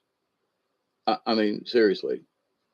Um, they're staying outside too much at the wrong times, and they're being encouraged to do it, as Dante has shown. That oh, go on outside. When Dante was showing that one of the reasons the Anunnaki came back in was to try to, you know, um, make it so that they would not have to be out in the sun all the time. And it ends up that people are, biking and running and doing these things out in the sun all the time. And having been outside, with a lot of jobs that I've had over the years, and being outside around here, there is absolutely something different about the sun. It's the wrong color. At times, it's in the wrong position, and and yes, the Earth wobble is still happening. So, in thinking about death, whenever it may come, what do we do between now and then? And that's what I want this to be more about. So, what do you do? Take control of your life, take control of your spirit, take control of your circumstances. And sometimes those circumstances are going to change really quick. And some of the circumstances, meaning your life, your job, your house, whatever, uh, is going to be spread out more over a longer length of time. So the changes will be less. I've lived here for 40 years. It's hard to believe. Okay. And some of the problems that I have not fixed are 30 years old. Like shame on me. But there's so much to do by oneself. But anyway, so my goals, though, of being as self sufficient as possible is still there. So choose for yourself. Do you want, with the worldly circumstances, do you wish to have your physical, natural, whatever's controlled by the other guy all the time. So before you die, should you not take control of your goals, even though you may have to shift and move because of circumstances? That, hey, listen, just maybe,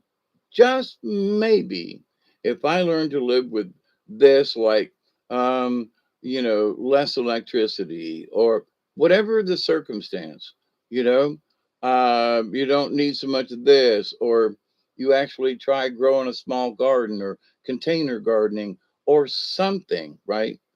And so, something else that you can rely on, you have, it's springtime. Go out and look at the flowers that are blooming right now, because there are all types of medicinals. You should know these, okay? Now, not every plant that has a medicinal quality is worth it, okay? Because if you look up in the pharmacopoeia of what some of these plants do, you don't even know what the hell, what is this remedy for? What? And you go, but it's medicinal. That's true. So, but hey, Steve, so it's just good to know knowledge. And um, hanging out with my brother, on Milky Way Soul Tribe, Mr. Robert V, and going through the native stuff and in depth, in and out, and stories and so forth. We've delved into a lot of different areas, but one of the things that, in talking about things tonight, for example, I was like, the natives were very resourceful back in the day. And in having chats with them, I go, what would you say about plastic? And I said, the we as a native peoples used whatever was convenient wherever we were. So if you could get birch bark, or if you could get this or that or whatever, because of where you live, like around the Flint River, there's a lot of flint. And there are a lot of native folks who would come down here. There are still folks that will make um, boat trips down to the Flint River, especially when the water's low and you can walk the islands and stuff, and collect the flint so they can take it home, and they're still making arrowheads. So there are certain places like Indian pipestone, certain places where there was only this, certain places where there was only that. And native peoples found them, without the internet. They knew where these, in a way, sacred places were, because somebody found them, they told somebody, and then somebody told somebody, and before you know it. But they knew where to get clays, they knew where to get certain minerals, they knew where to get whatever it was, and they shared mostly the information, because native peoples, if, even when were at war with each other, if someone was from a more northern area versus down here in this southern area south of Macon. South of Macon, stuff grows here, but it won't grow any further north. And there are things that grow north of Macon that don't grow south of Macon. In a little bit here and there, but not where it's common north of Macon, for example. So there are climates. And there are certain things that grow in these climates that won't grow in these areas. So, but natives traded north and south, right? East and west as well. But so somebody up north, that where mullein, for example, is common and everywhere, the folks down here in the south, where it does grow, but it really likes it further north of here. Now, it does and did grow down here before farmers started taking out the fence rows about 25, 30 years ago. and the mullein, and we had sassafras trees all over the place. There were some that used to grow in the ditch just around the corner from here. They ain't there. They took all the sassafras out, killed it out with, you know, um, that famous Roundup stuff you spray. I've never used Roundup on my property, and I pray to Jesus that I never will. I won't, but somebody might slip some in. So I hope it doesn't. It's 11. Wait, it's 2:17. All right. So, but anyway, so death comes to us all, but do we hurry it along by how we live? Do we hurry it along by the things that we should do versus what we actually do? Now, I'm not here to, like belittle you about whatever problem you may be having. I got my own freaking problem. No, but um, that's not what I mean in that. It's that you have to take what you got, and you don't have to analyze it. You don't have to be anal retentive, but you should just stop and just listen and go, okay, now what about this? Where am I at in my lifetime? But see, that's appropriate. 2 hours ago, I was talking about, where do you live at? You don't, that's improper English. Where do you live is enough. Where do you live at is some kind of something that shouldn't be there. But in my watching uh, sentence usage and words and so forth, that where do you live at or something like that has been coming up a lot. But my use of at in a sentence was in the middle and not at the end. Anyway, it was the proper use of the word at. Sorry, I got sidelined. But so um what are there are folks that I know that are striving for things.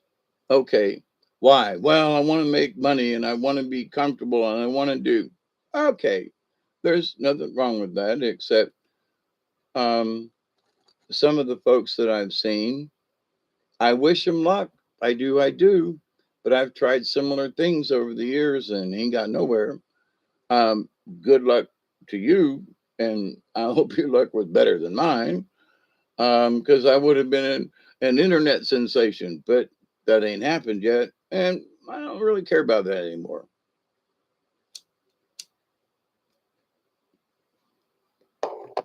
So, but anyway, as things keep changing in our lifetimes, we have to reassess and reevaluate, and also, modify our goals and or intentions. Now, if you make up your mind to do those core things. Like for me, self sufficiency, try to do as little on Mother Nature as possible. I use low wattage bulbs, and so those are my choices, and I learned to live with them. Right, where other people like that, I told you that lost her husband and all this multi-million dollars of real estate and stuff ended up under a bridge, but refused to stay here even long enough to like find a job or get straightened out because how I live is beneath her, and she just couldn't bring herself to do it. But she'd live under a an overpass bridge up around Atlanta, Marietta. Food, clothes, transportation, shelter. That's right. And thank you, Steve. I got my um, parts in, and with any luck, I'm gonna have my uh, new catalytic converter on tomorrow. So that'll be cool. And thanks for that. This small, tiny little package, that was in an envelope took longer to get here than a catalytic converter that was many states away, and it arrived on time. Whereas this tiny little package that wasn't much thicker than a letter took 10 days to get here. I know the post office and everything, but oh my God, are you serious? 10 days, first class mail? But anyway, I received it and that was good. But yeah, but with all this hysteria, now again, it depends on where you live, okay? Now, again, I've made my choice, but there are places in Georgia, Alabama, Florida. There are places up north where my niece and nephew live. There are places up in Ohio where the rest of my family lives that people are growing gardens. There's vegetables, there's food, there's stuff that never makes it to a grocery store. It's called the farmer's market. It's called knowing folks. It's, there are places around here that they'll grow, 10 acres of tomatoes and they will pick so many, and then there's too many tomatoes. And then they'll put a sign out by the road that says, all you can, 5-gallon bucket, um, $5. You go pick your own. So you get a 5-gallon bucket and you go pick your own tomatoes and you give them $5. So what a deal, right? But that's locally. It isn't at your grocery store. There's some folks down in Monticello that have a local commercial that is like, we have been, your meat guys for all these years. And I got a cute little girl that's like, come down and have a steak or something like that. But anyway, it's like, we've got all your needs.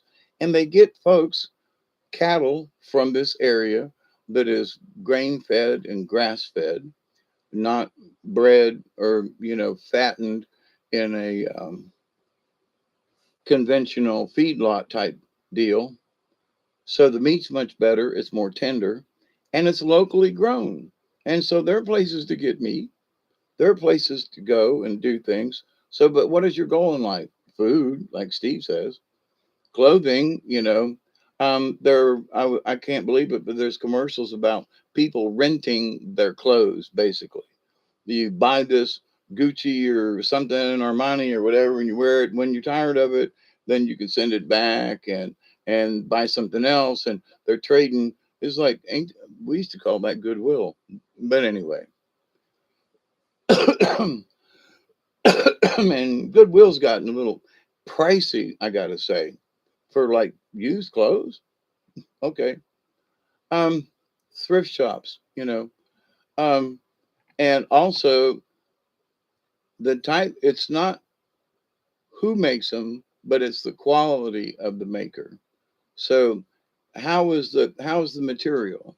You know, having been in the businesses down here, there was a lot of jean manufacturers down here.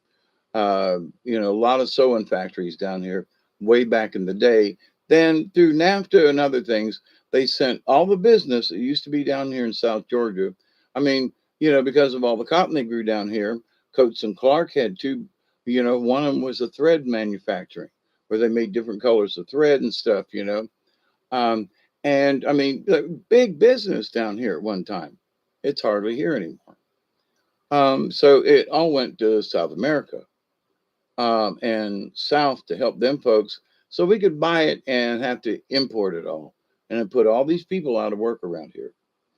So again, we've been screwed in so many ways by our politicians and by big business when it wasn't none of our faults as to how the chips fell. But we still need these basic things: food, clothes, transportation. Now, for me out here in the country, I have learned what transportation means. Let me tell you, even if it's a dadgum, tiny little motorcycle or a riding lawnmower, something, you're going to have transportation, and as simple as possible and as cheap as possible. And what I've been noticing on new vehicles and so forth, if I was to quote, buy a new car, I would go out and buy something that was 20 years old and fix it. Why? Because I've had um, personal experience with friends. A gentleman came by about 2 weeks ago. It's like, Dave, man, my lights won't go on, and they pulled up in the dark. And I loaned him my plug-in thing, code thing, and there was all this stuff that was wrong with his quote new vehicle, and it was all these things going off and on. It wouldn't let his lights wouldn't come on, and the things and the this and the that. It was like what? So, but here's my point. In some of these new vehicles I've seen, I have just spent $2,000 on my '98 Mazda, and most of it has been sensors. Now you get a new $40,000 vehicle, and it ain't nothing but sensors. Something goes wrong with that puppy, they ain't no fixing it. Because even some of the folks, as these new vehicles are coming out, have not been trained on how to fix some of this stuff, and they ain't no parts to get it if your stuff breaks down. So I would buy a vehicle that is 20 or 30 years old. Buy an old Chevy, buy an old Dodge or something. If you have to buy a new engine and a transmission, it will be cheaper in the long run because it won't it because it's mechanical, not electronical. If my electronics go out because of a Carrington event, I won't be able to start my truck simply because of the coil pack. That's electronic. It will fry the PCM. All these new vehicles are all got these compute, but so if I was to buy a new vehicle, I'd buy an older one in good shape, regardless of what was wrong with it. I'd pay to have it fixed because in the long run you'll have a better deal. Because I can't imagine this vehicle this gentleman had is only like 5 years old, and he's having issues with codes and sensors, and it won't run. The lights won't come on. The lights won't go off. And he's like, what am I doing there? Well, this sensor's bad, and that one's bad, and this one's this, and that one's that. Um, oh, holy crap. I had enough with just the few that I had. But so future goals, reliable transportation may be an old clunker that you fix up or get somebody to fix up for you. Save the money, put the time in, because in the long run, if it's mechanical, it's like there's this guy out there that put a lawnmower carburetor on an old Maverick with a 302 engine on it, and he's running it. He's made modifications and he's done several videos on it. I couldn't believe it. Robert's seen this video too. Now, this guy was just clowning around, but here's something in his clowning around that he proved. He could put a carburetor off of a lawnmower and put it on a 302 and work and make it work. He had to do some finagling with the timing and distributor and some stuff like that. But here's the deal: he got it to work and work too well. He's like, I hate this thing. It works so damn good. But anyway, so what's in the future for us? We need to be inventive. We need to. I'm praying that nothing bad happens.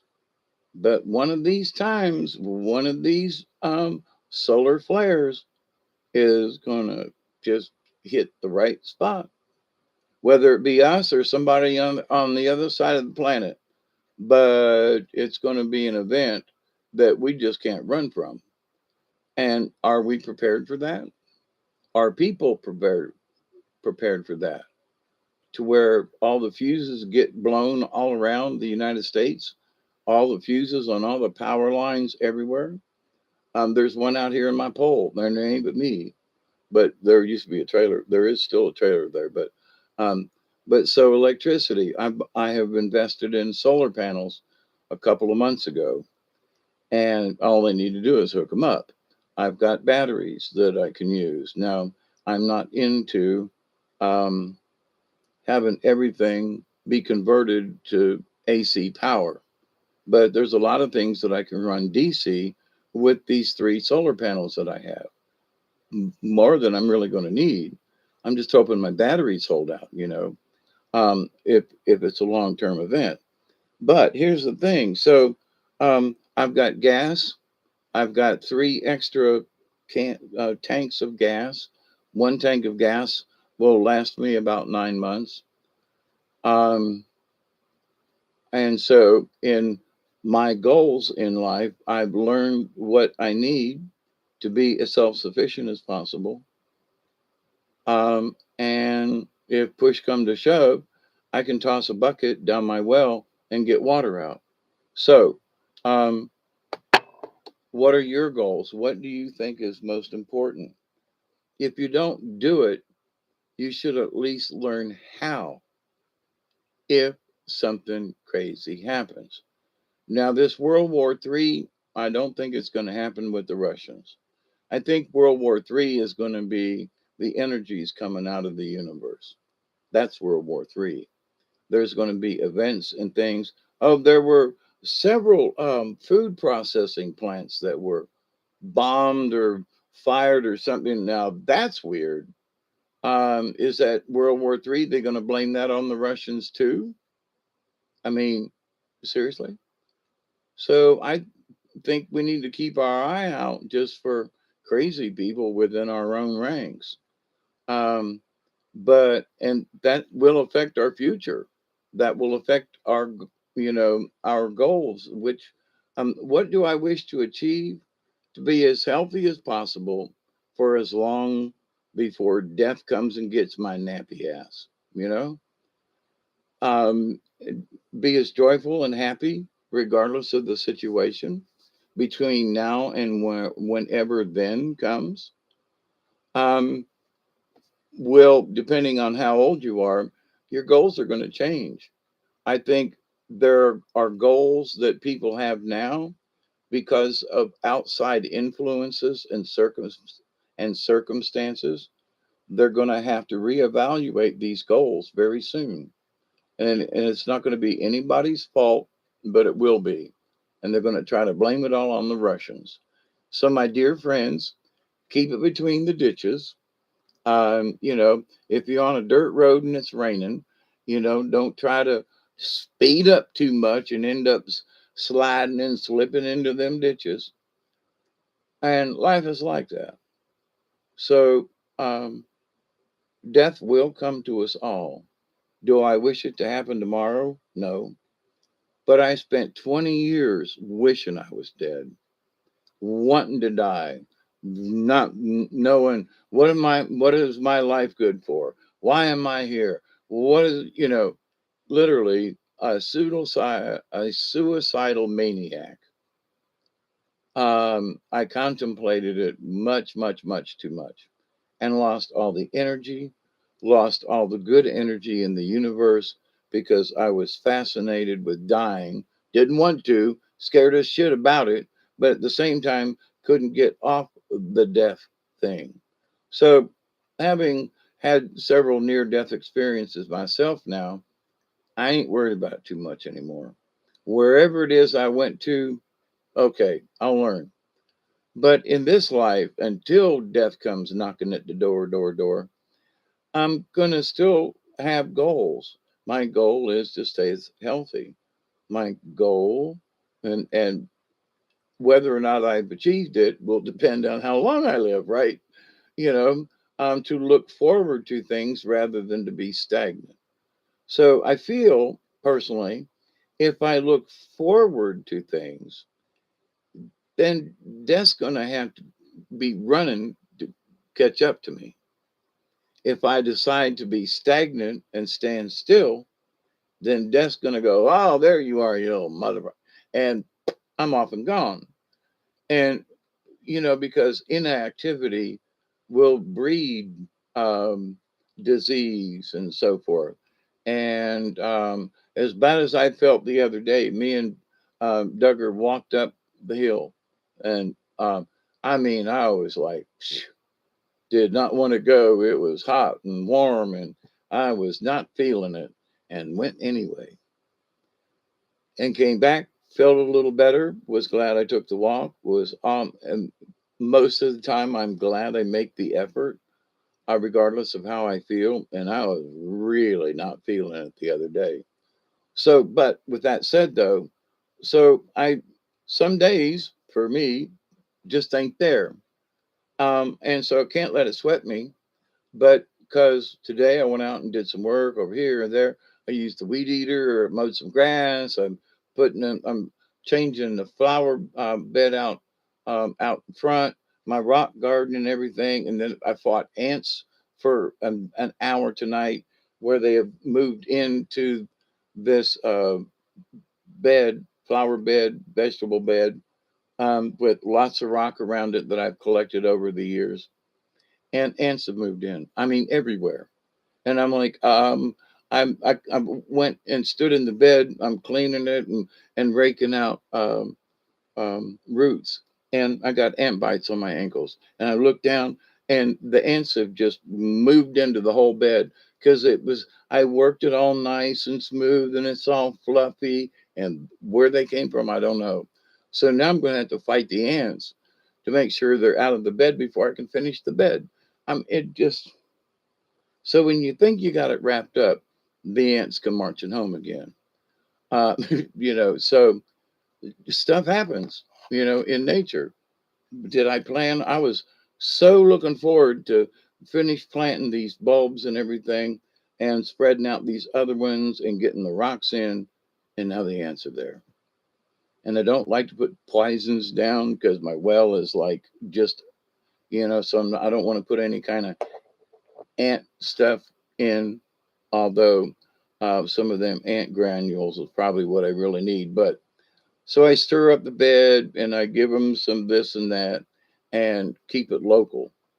But the fact that they moved into the bed, flower bed, so forth, just that quick, one day,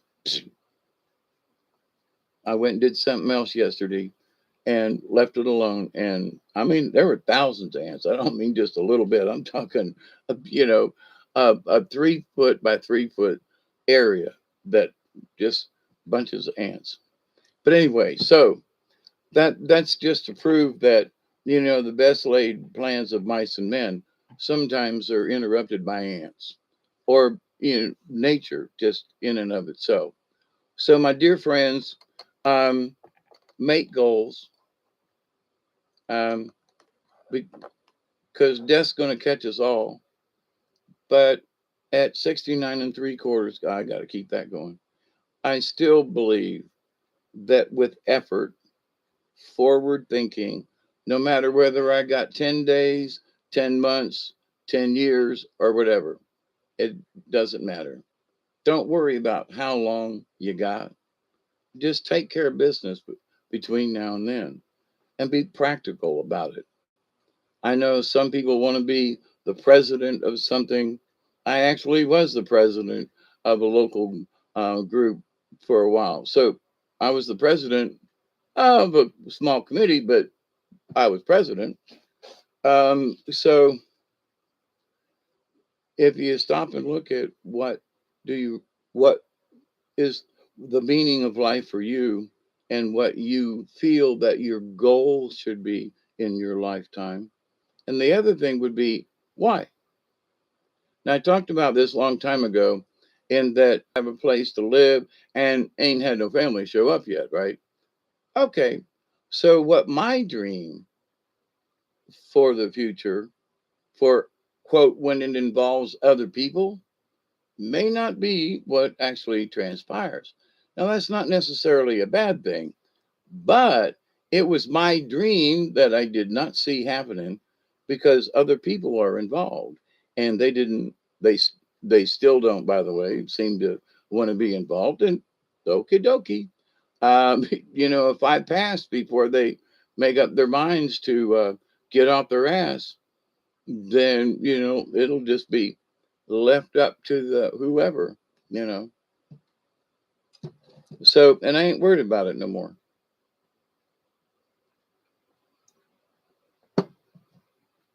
In the future, I still hope to take care of things, legally and so forth.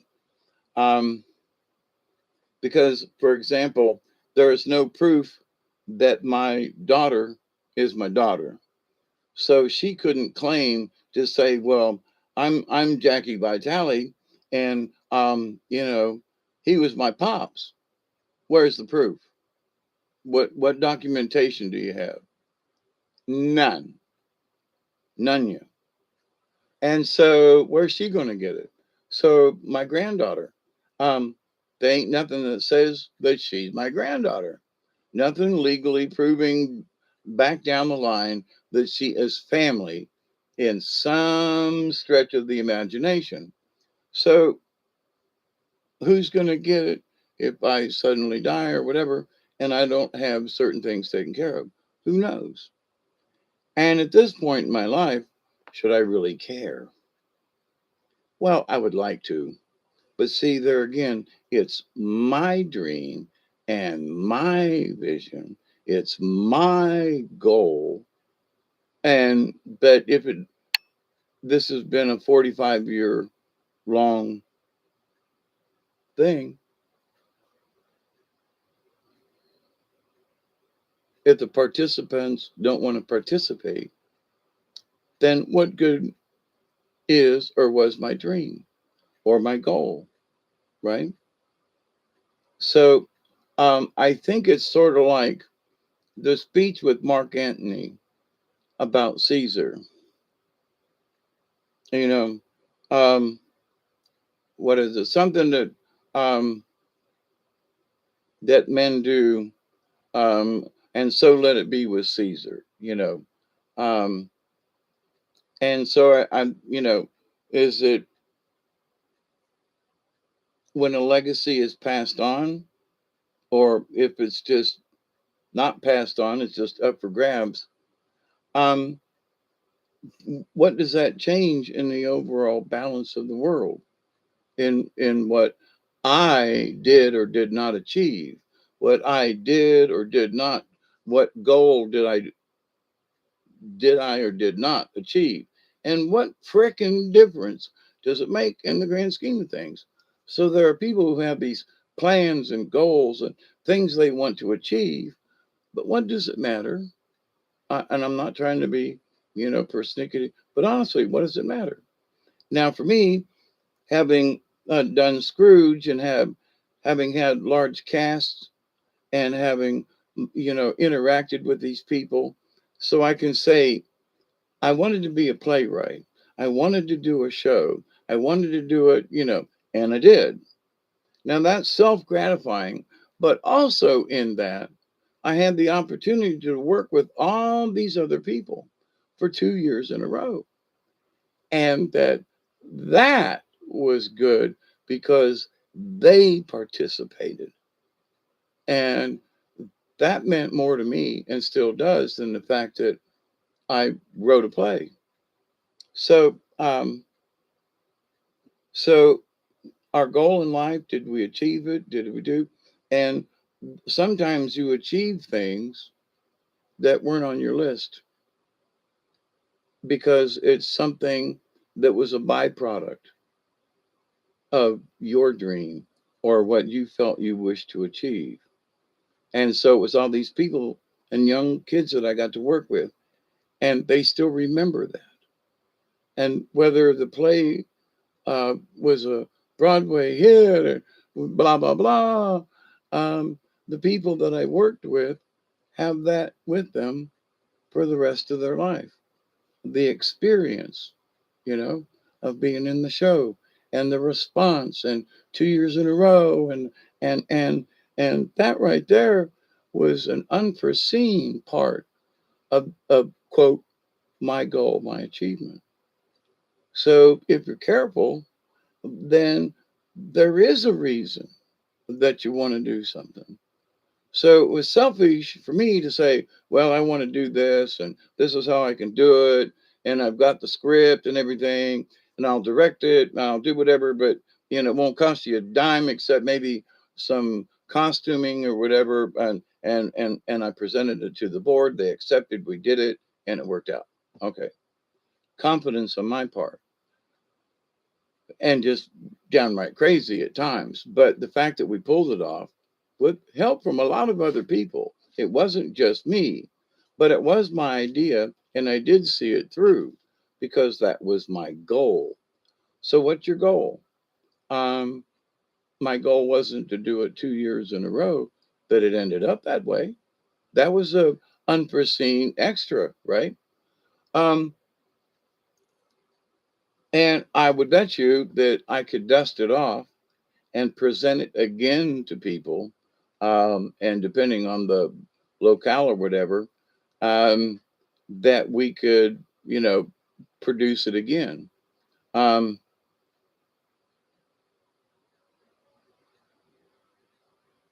because it's a classic. Um, but to do that then would involve a lot of other people. So it wouldn't just be my thing. Other people would have to believe in the dream. You know, they need to make their commitment. They need to set their goal. And I want to I want to be a part of this play. I want to do, because it's a classic, or because you like theater, or because whatever. So because. But in our goals in life, does it matter if I kill all the ants in the bed out there? Does it matter how many trees I plant? Does it matter really, honestly, to anybody or to the universe? Maybe not. But these last few years, Mother Nature has proved that if you stick it out long enough, there are things that are happening that all I needed to do was keep an eye out, like this mullein over here, or this mulberry tree that's growing like 3 foot away from it. Like I didn't plant them, Mother Nature did, but in mowing and doing, I could have pulled it as a weed. I could have, went over the spot where the mullein was and not noticed it. I'm so glad that I know about that now. So in life, your goal could be to learn more about plants. Not necessarily that they're medicinal, but they could be, or trees, or something having to do with nature to keep you grounded with the earth, because we need that in our long term goal in life to stay healthy. Getting grounded with the earth, putting your hands in the dirt, minus the ants, growing something, whether you can eat it or not. My granny, she was all about, look at my flower and look at my Christmas cactus and look at this. And she was so joyful with the plants and how they looked and how she nourished them and kept them. And that helps keep us alive. And if our overall goal is to quote, cheat death until, then in order to cheat death, we need to stay alive with living things, with plants and animals. Granny had her little French poodle thing, Cricket. Oh, Cricket just loved to sit in my lap, and she'd throw the ball, and her and Cricket, and it gave her so much joy. Now I got Duggar, so he's much bigger, four-legged, but at the same time though, he tries to get in my lap like a poodle dog does. But four-leggeds do give us comfort, especially for those older folks. So, do you want to prolong your life, especially if you're single or whatever, or widowed, or or just simply divorced?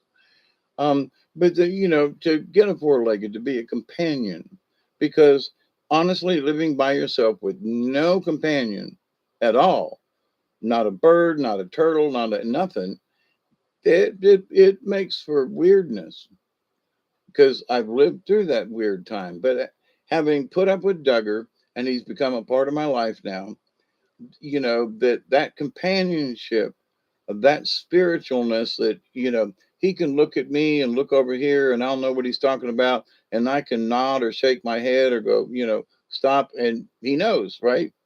And not too many words in there, but we understand each other on many levels. So having learned that at old age, now I've had dogs before, so, and I have had spiritual relationships with these four-legged critters.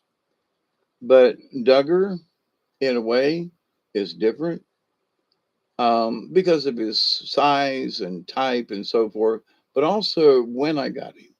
When I had Sasha, she was 6 or 7 years old. When I got Tramp, he was like 20 years old. When I had this other dog, it was like 15 years old. So I got them late in life, in their life. So, but Duggar, I got about age 3-ish. And he's about 5 years now, maybe going on 6. But we've been around long enough together to where there are just things we just look at each other. And, and but his companionship is bar none, welcomed. So had I had not anticipated having a Duggar kind of dog later on in my life, maybe I was thinking more like a Sasha. If I could ever find a Sasha dog again. But Duggar's okay, a little big and so forth, and eats a lot, but that's okay. But in death could come at any time. Who would take care of Duggar? Well, I could worry about that, and I kind of sort of have. Um, but am I cheating death by having Duggar? And I would say absolutely, because there are times when he wants to go out, and I just do not feel like it. But because he's my buddy, because he's spiritually with me and so forth, I go walking with him. Is it going to keep me healthy? I hope so. I'm still here. I ain't dead yet. And, I'm still looking forward to the future. So death is out there. I'm getting closer just simply because I'm 69 and a half, 3/4. But that, so what? And if I don't get everything fixed or whatever before I pass, who cares? And I don't mean that rudely, but who cares if I have finished my personal projects around here? Who cares? I'm hoping in the future someone will care and see how much energy and so forth that I put into the landscaping. Oh, there are brick flower beds, and down here, we've got there's rocks and things and stuff that have been covered over by the weeds and the wandering Jew. Oh my God, I've been praying to Moses to come get these sons of bitches, but they're still here. So, but anyway, so what do you want for your future between now and death? And I don't mean that badly. It's going to happen to all of us sometime. We have to stay healthy. We have to try to be as self sufficient as possible, because being self sufficient, knowing that I got enough firewood to last me literally the rest of my lifetime. Now, I will have to go out and cut it up and tote it in the house, but, a lifetime's worth of heat, not bad. Not bad. Now, and I mean like 15 years. Let me push this up. I'm going to be 85. Okay. So the next 15 years, I got plenty of firewood, plenty of free wood, because there are trees that have fallen, will fall, need to fall, um, you know, and if I have to pay somebody to come cut it up for me, that will still be cheaper than, because I'll be using a resource from this property. So make up your minds. I hope you do well. There are folks who, they want to retire to an apartment in the city, and so they can walk to the local whatever. If that's what you want, you go for it. If it makes you happy, absolutely. There are people I know that can't live out in the country. It's too far away. They're too removed and all that good stuff. I get that too. But there are people who live in the city that live in an apartment complex that are lonelier than those of us who live in the country that are so far away from other people. Eh. But anyway, I love you all, my dear friends. Keep it between the ditches. And there are a lot of folks who still, um, I think, cosmic rays. Um, there are people who swear they are being dude. Uh, I I'm not going to say yes or no to that. If they're convinced that they are, then they are, and that's a bad thing. Because psychosomatic illnesses can really put a number on us. There are people who live in situations in cities and around high electric areas, and they are getting bombarded by a lot of different energies. And if they're in the least bit aware, self aware of energies and stuff, whether they understand them or not, but um, it will drive them nuts.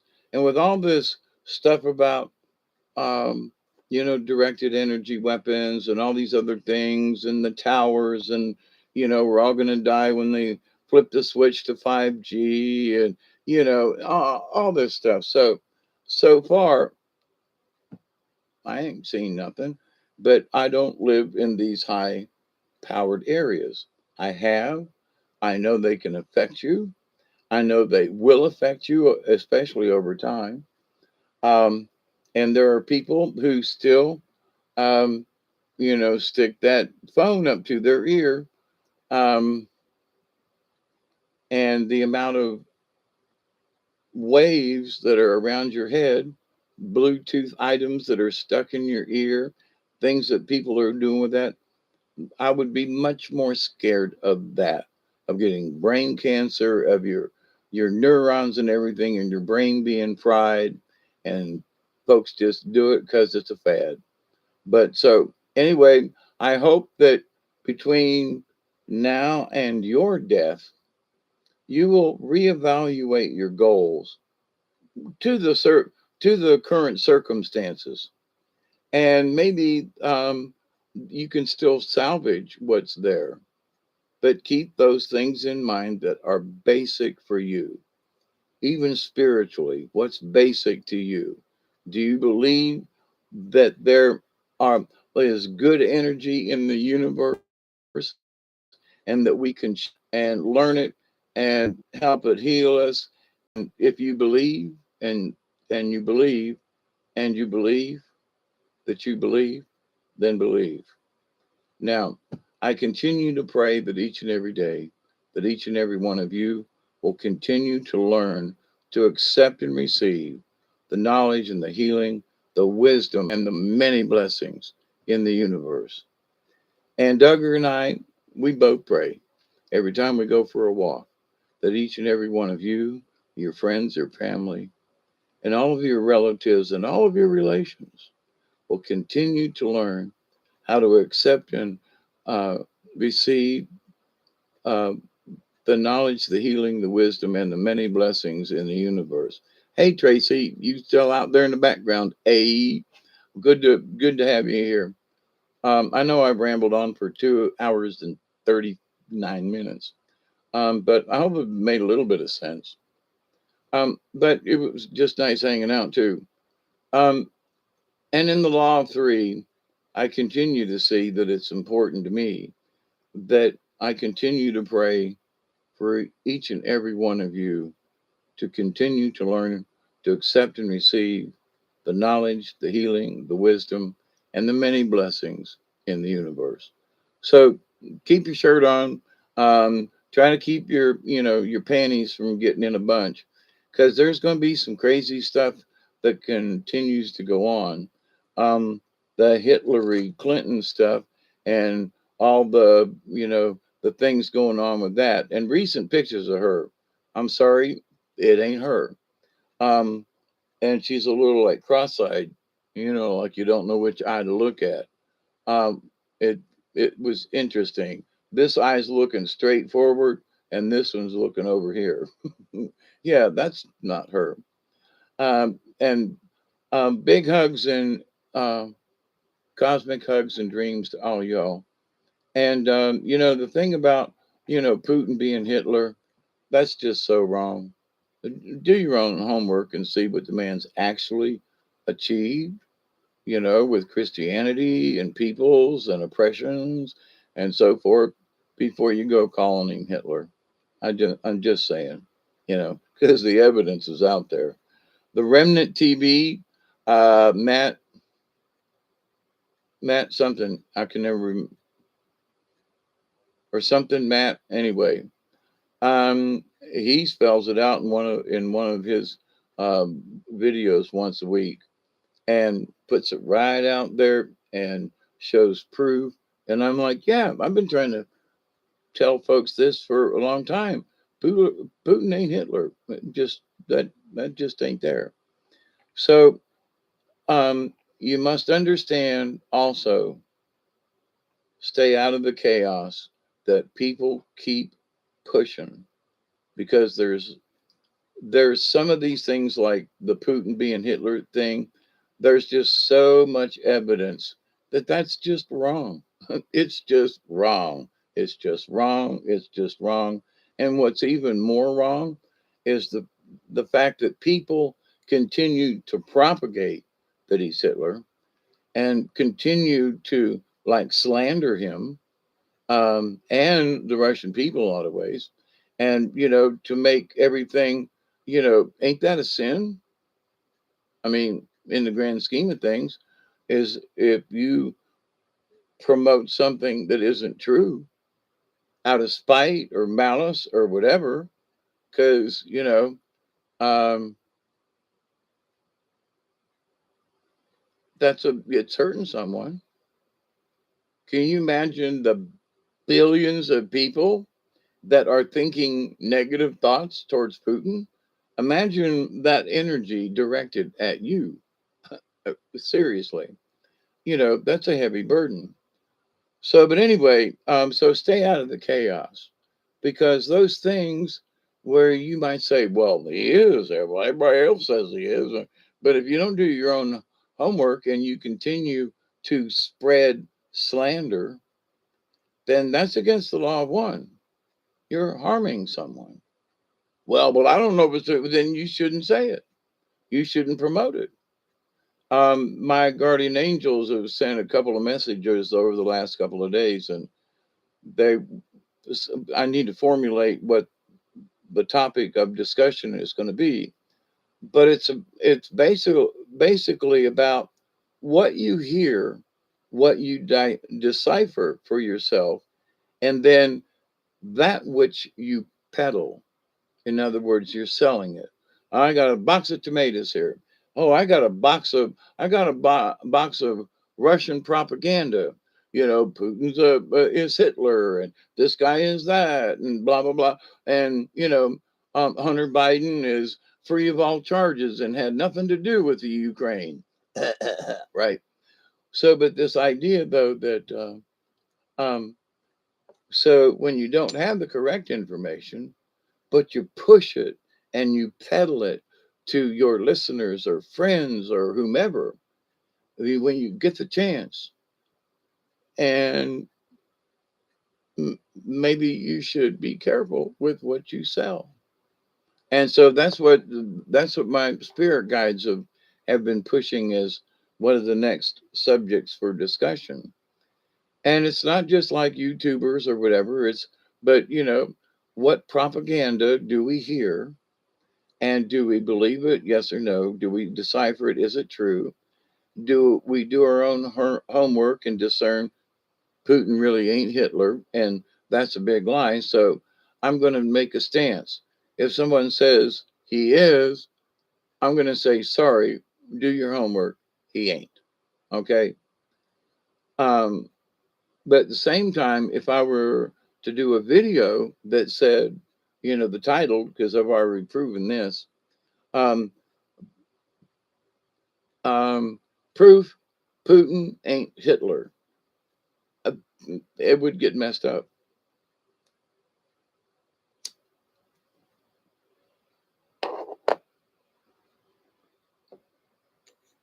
So it won't take you long if you do a little bit of homework to see the social changes. And I'm only going to stick with this for a minute, then I'm going to let y'all go. But in that, the lies that we hear that we don't know otherwise, and because we've been so accustomed to listening to the news and believing it, well, now NBC is up for grabs in that they're going to be some charges brought against them for perpetuating falsehoods against Trump because of the Hillary campaign and the DNC, the Democratic National Convention. And we're going to see some, whether anything actually happens, the fact that they're still bringing it up means there's a lot of people still pissed. And that's a good thing. We'll see where it goes, you know? It's going to be interesting, though. But I would tell you, take a look at Hillary. It ain't her. Go back to some of the other earlier photos. It ain't her.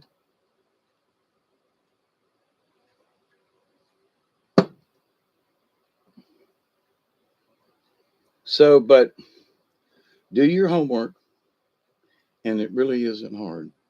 So, but so coming up in at some point in the future is going to be that video on what are we selling? What are we propagating? Are we making the situation worse by continuing things like Putin is Hitler and this guy is that, and then blah blah blah blah blah. And if we keep pushing these things ourselves, then we are the problem. We have become the problem. And if we keep repeating it, and if we don't change, then there are billions of people who are thinking a particular way when it is probably false.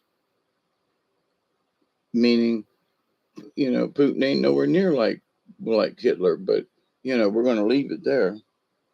Um, and we have to take a look at the people who start it, the news anchors, and those peoples who try to make us believe that it's the truth.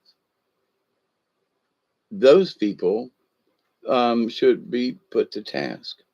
And I'm hoping that if this, they say that NBC is being brought up in this suit for their involvement in spreading lies.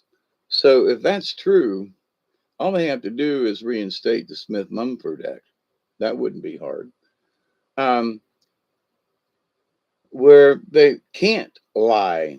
But now this is going to show people that, hey, these folks in the business, NBC per se, um, that they're going to be held accountable for telling lies because of their Democratic connections and to the Hillary campaign and all that.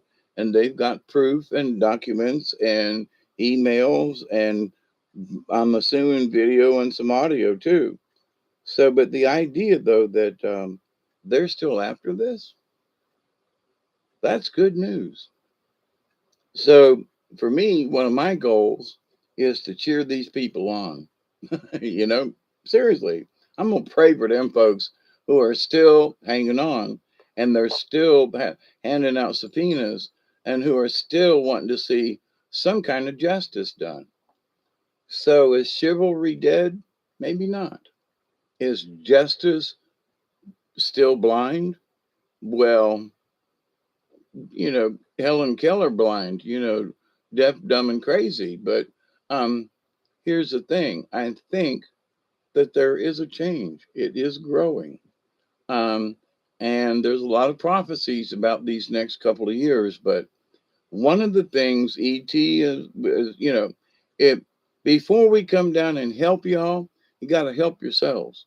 You got to prove it to us that you are serious about this thing called justice. So after 6 years, about since their elections and all the stuff, 6 years later, people are still want to see something justice be done. Now, I say question this in a good way. Like, wow, they're still at this. Why are they so persistent after all this time when a lot of people done forgot about it? Why are they pushing this right now? Why Hillary? Why this? Why that? Hmm. Um, and people's tones in even some of the, you know, CNN Plus didn't make it but a month kind of thing, and they pulled the plug. So people are wise to this mess, right? So, um, but ET said we have to show the world that we can fix our own stuff without any interference. So if there are people still pushing this after all these years with Hitlery and them, does it mean that they're ET connected to see that we as humans do take this into our own hands and that we do actually, even after 6 years, are still wanting to bring these people to justice? To me, that's proven to ET folks and to the universe that we got enough cojones to do it. Now, most of us have felt trapped and so forth because we can't actually get involved personally with things, right? It has frustrated me. But at the same time, though, that there are people who haven't given up, who are still working on it, who are still, in my opinion, the white hats of some type, is that we're still going to try to prove to our ET buddies, friends, and neighbors that we really do want to see justice. And even after 6 years, we're still willing to prosecute and try this. And I think it's all good. It's going to be interesting to see how it turns out. Now I'm a little early. It's 3:14 a.m. and I'm really tired, but I do have a little bit of bowl left. So for those of you who have made it this far, I love you all. I do. And I do pray every day that each and every one of you and your friends and your family will continue to learn how to accept and receive the knowledge, the healing, and the many wisdoms and blessings in the universe and answers. Is this really true? And if it isn't true, show me where I can find the answer. So, like, is Putin Hitler? Well, then ask the dream world. Help me find the proof that says that he is not. You know, you want something, then ask Creator. Point me in the direction where I can learn the truth. So, cheers, everybody.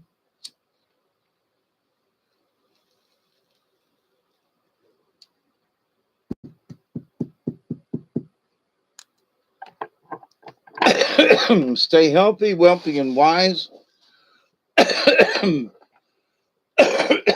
But know this: wealth is not always measured, nor should it be. It's not always measured um, in dollars. So there's a lot to this universe that is very rich in understanding and knowledge and so forth. And um, that's worth all the money in the world. So I love you all. Namaste, my dear friends. Cheers. Keep it between the ditches. And until next time, please be safe. And I'll talk to you soon.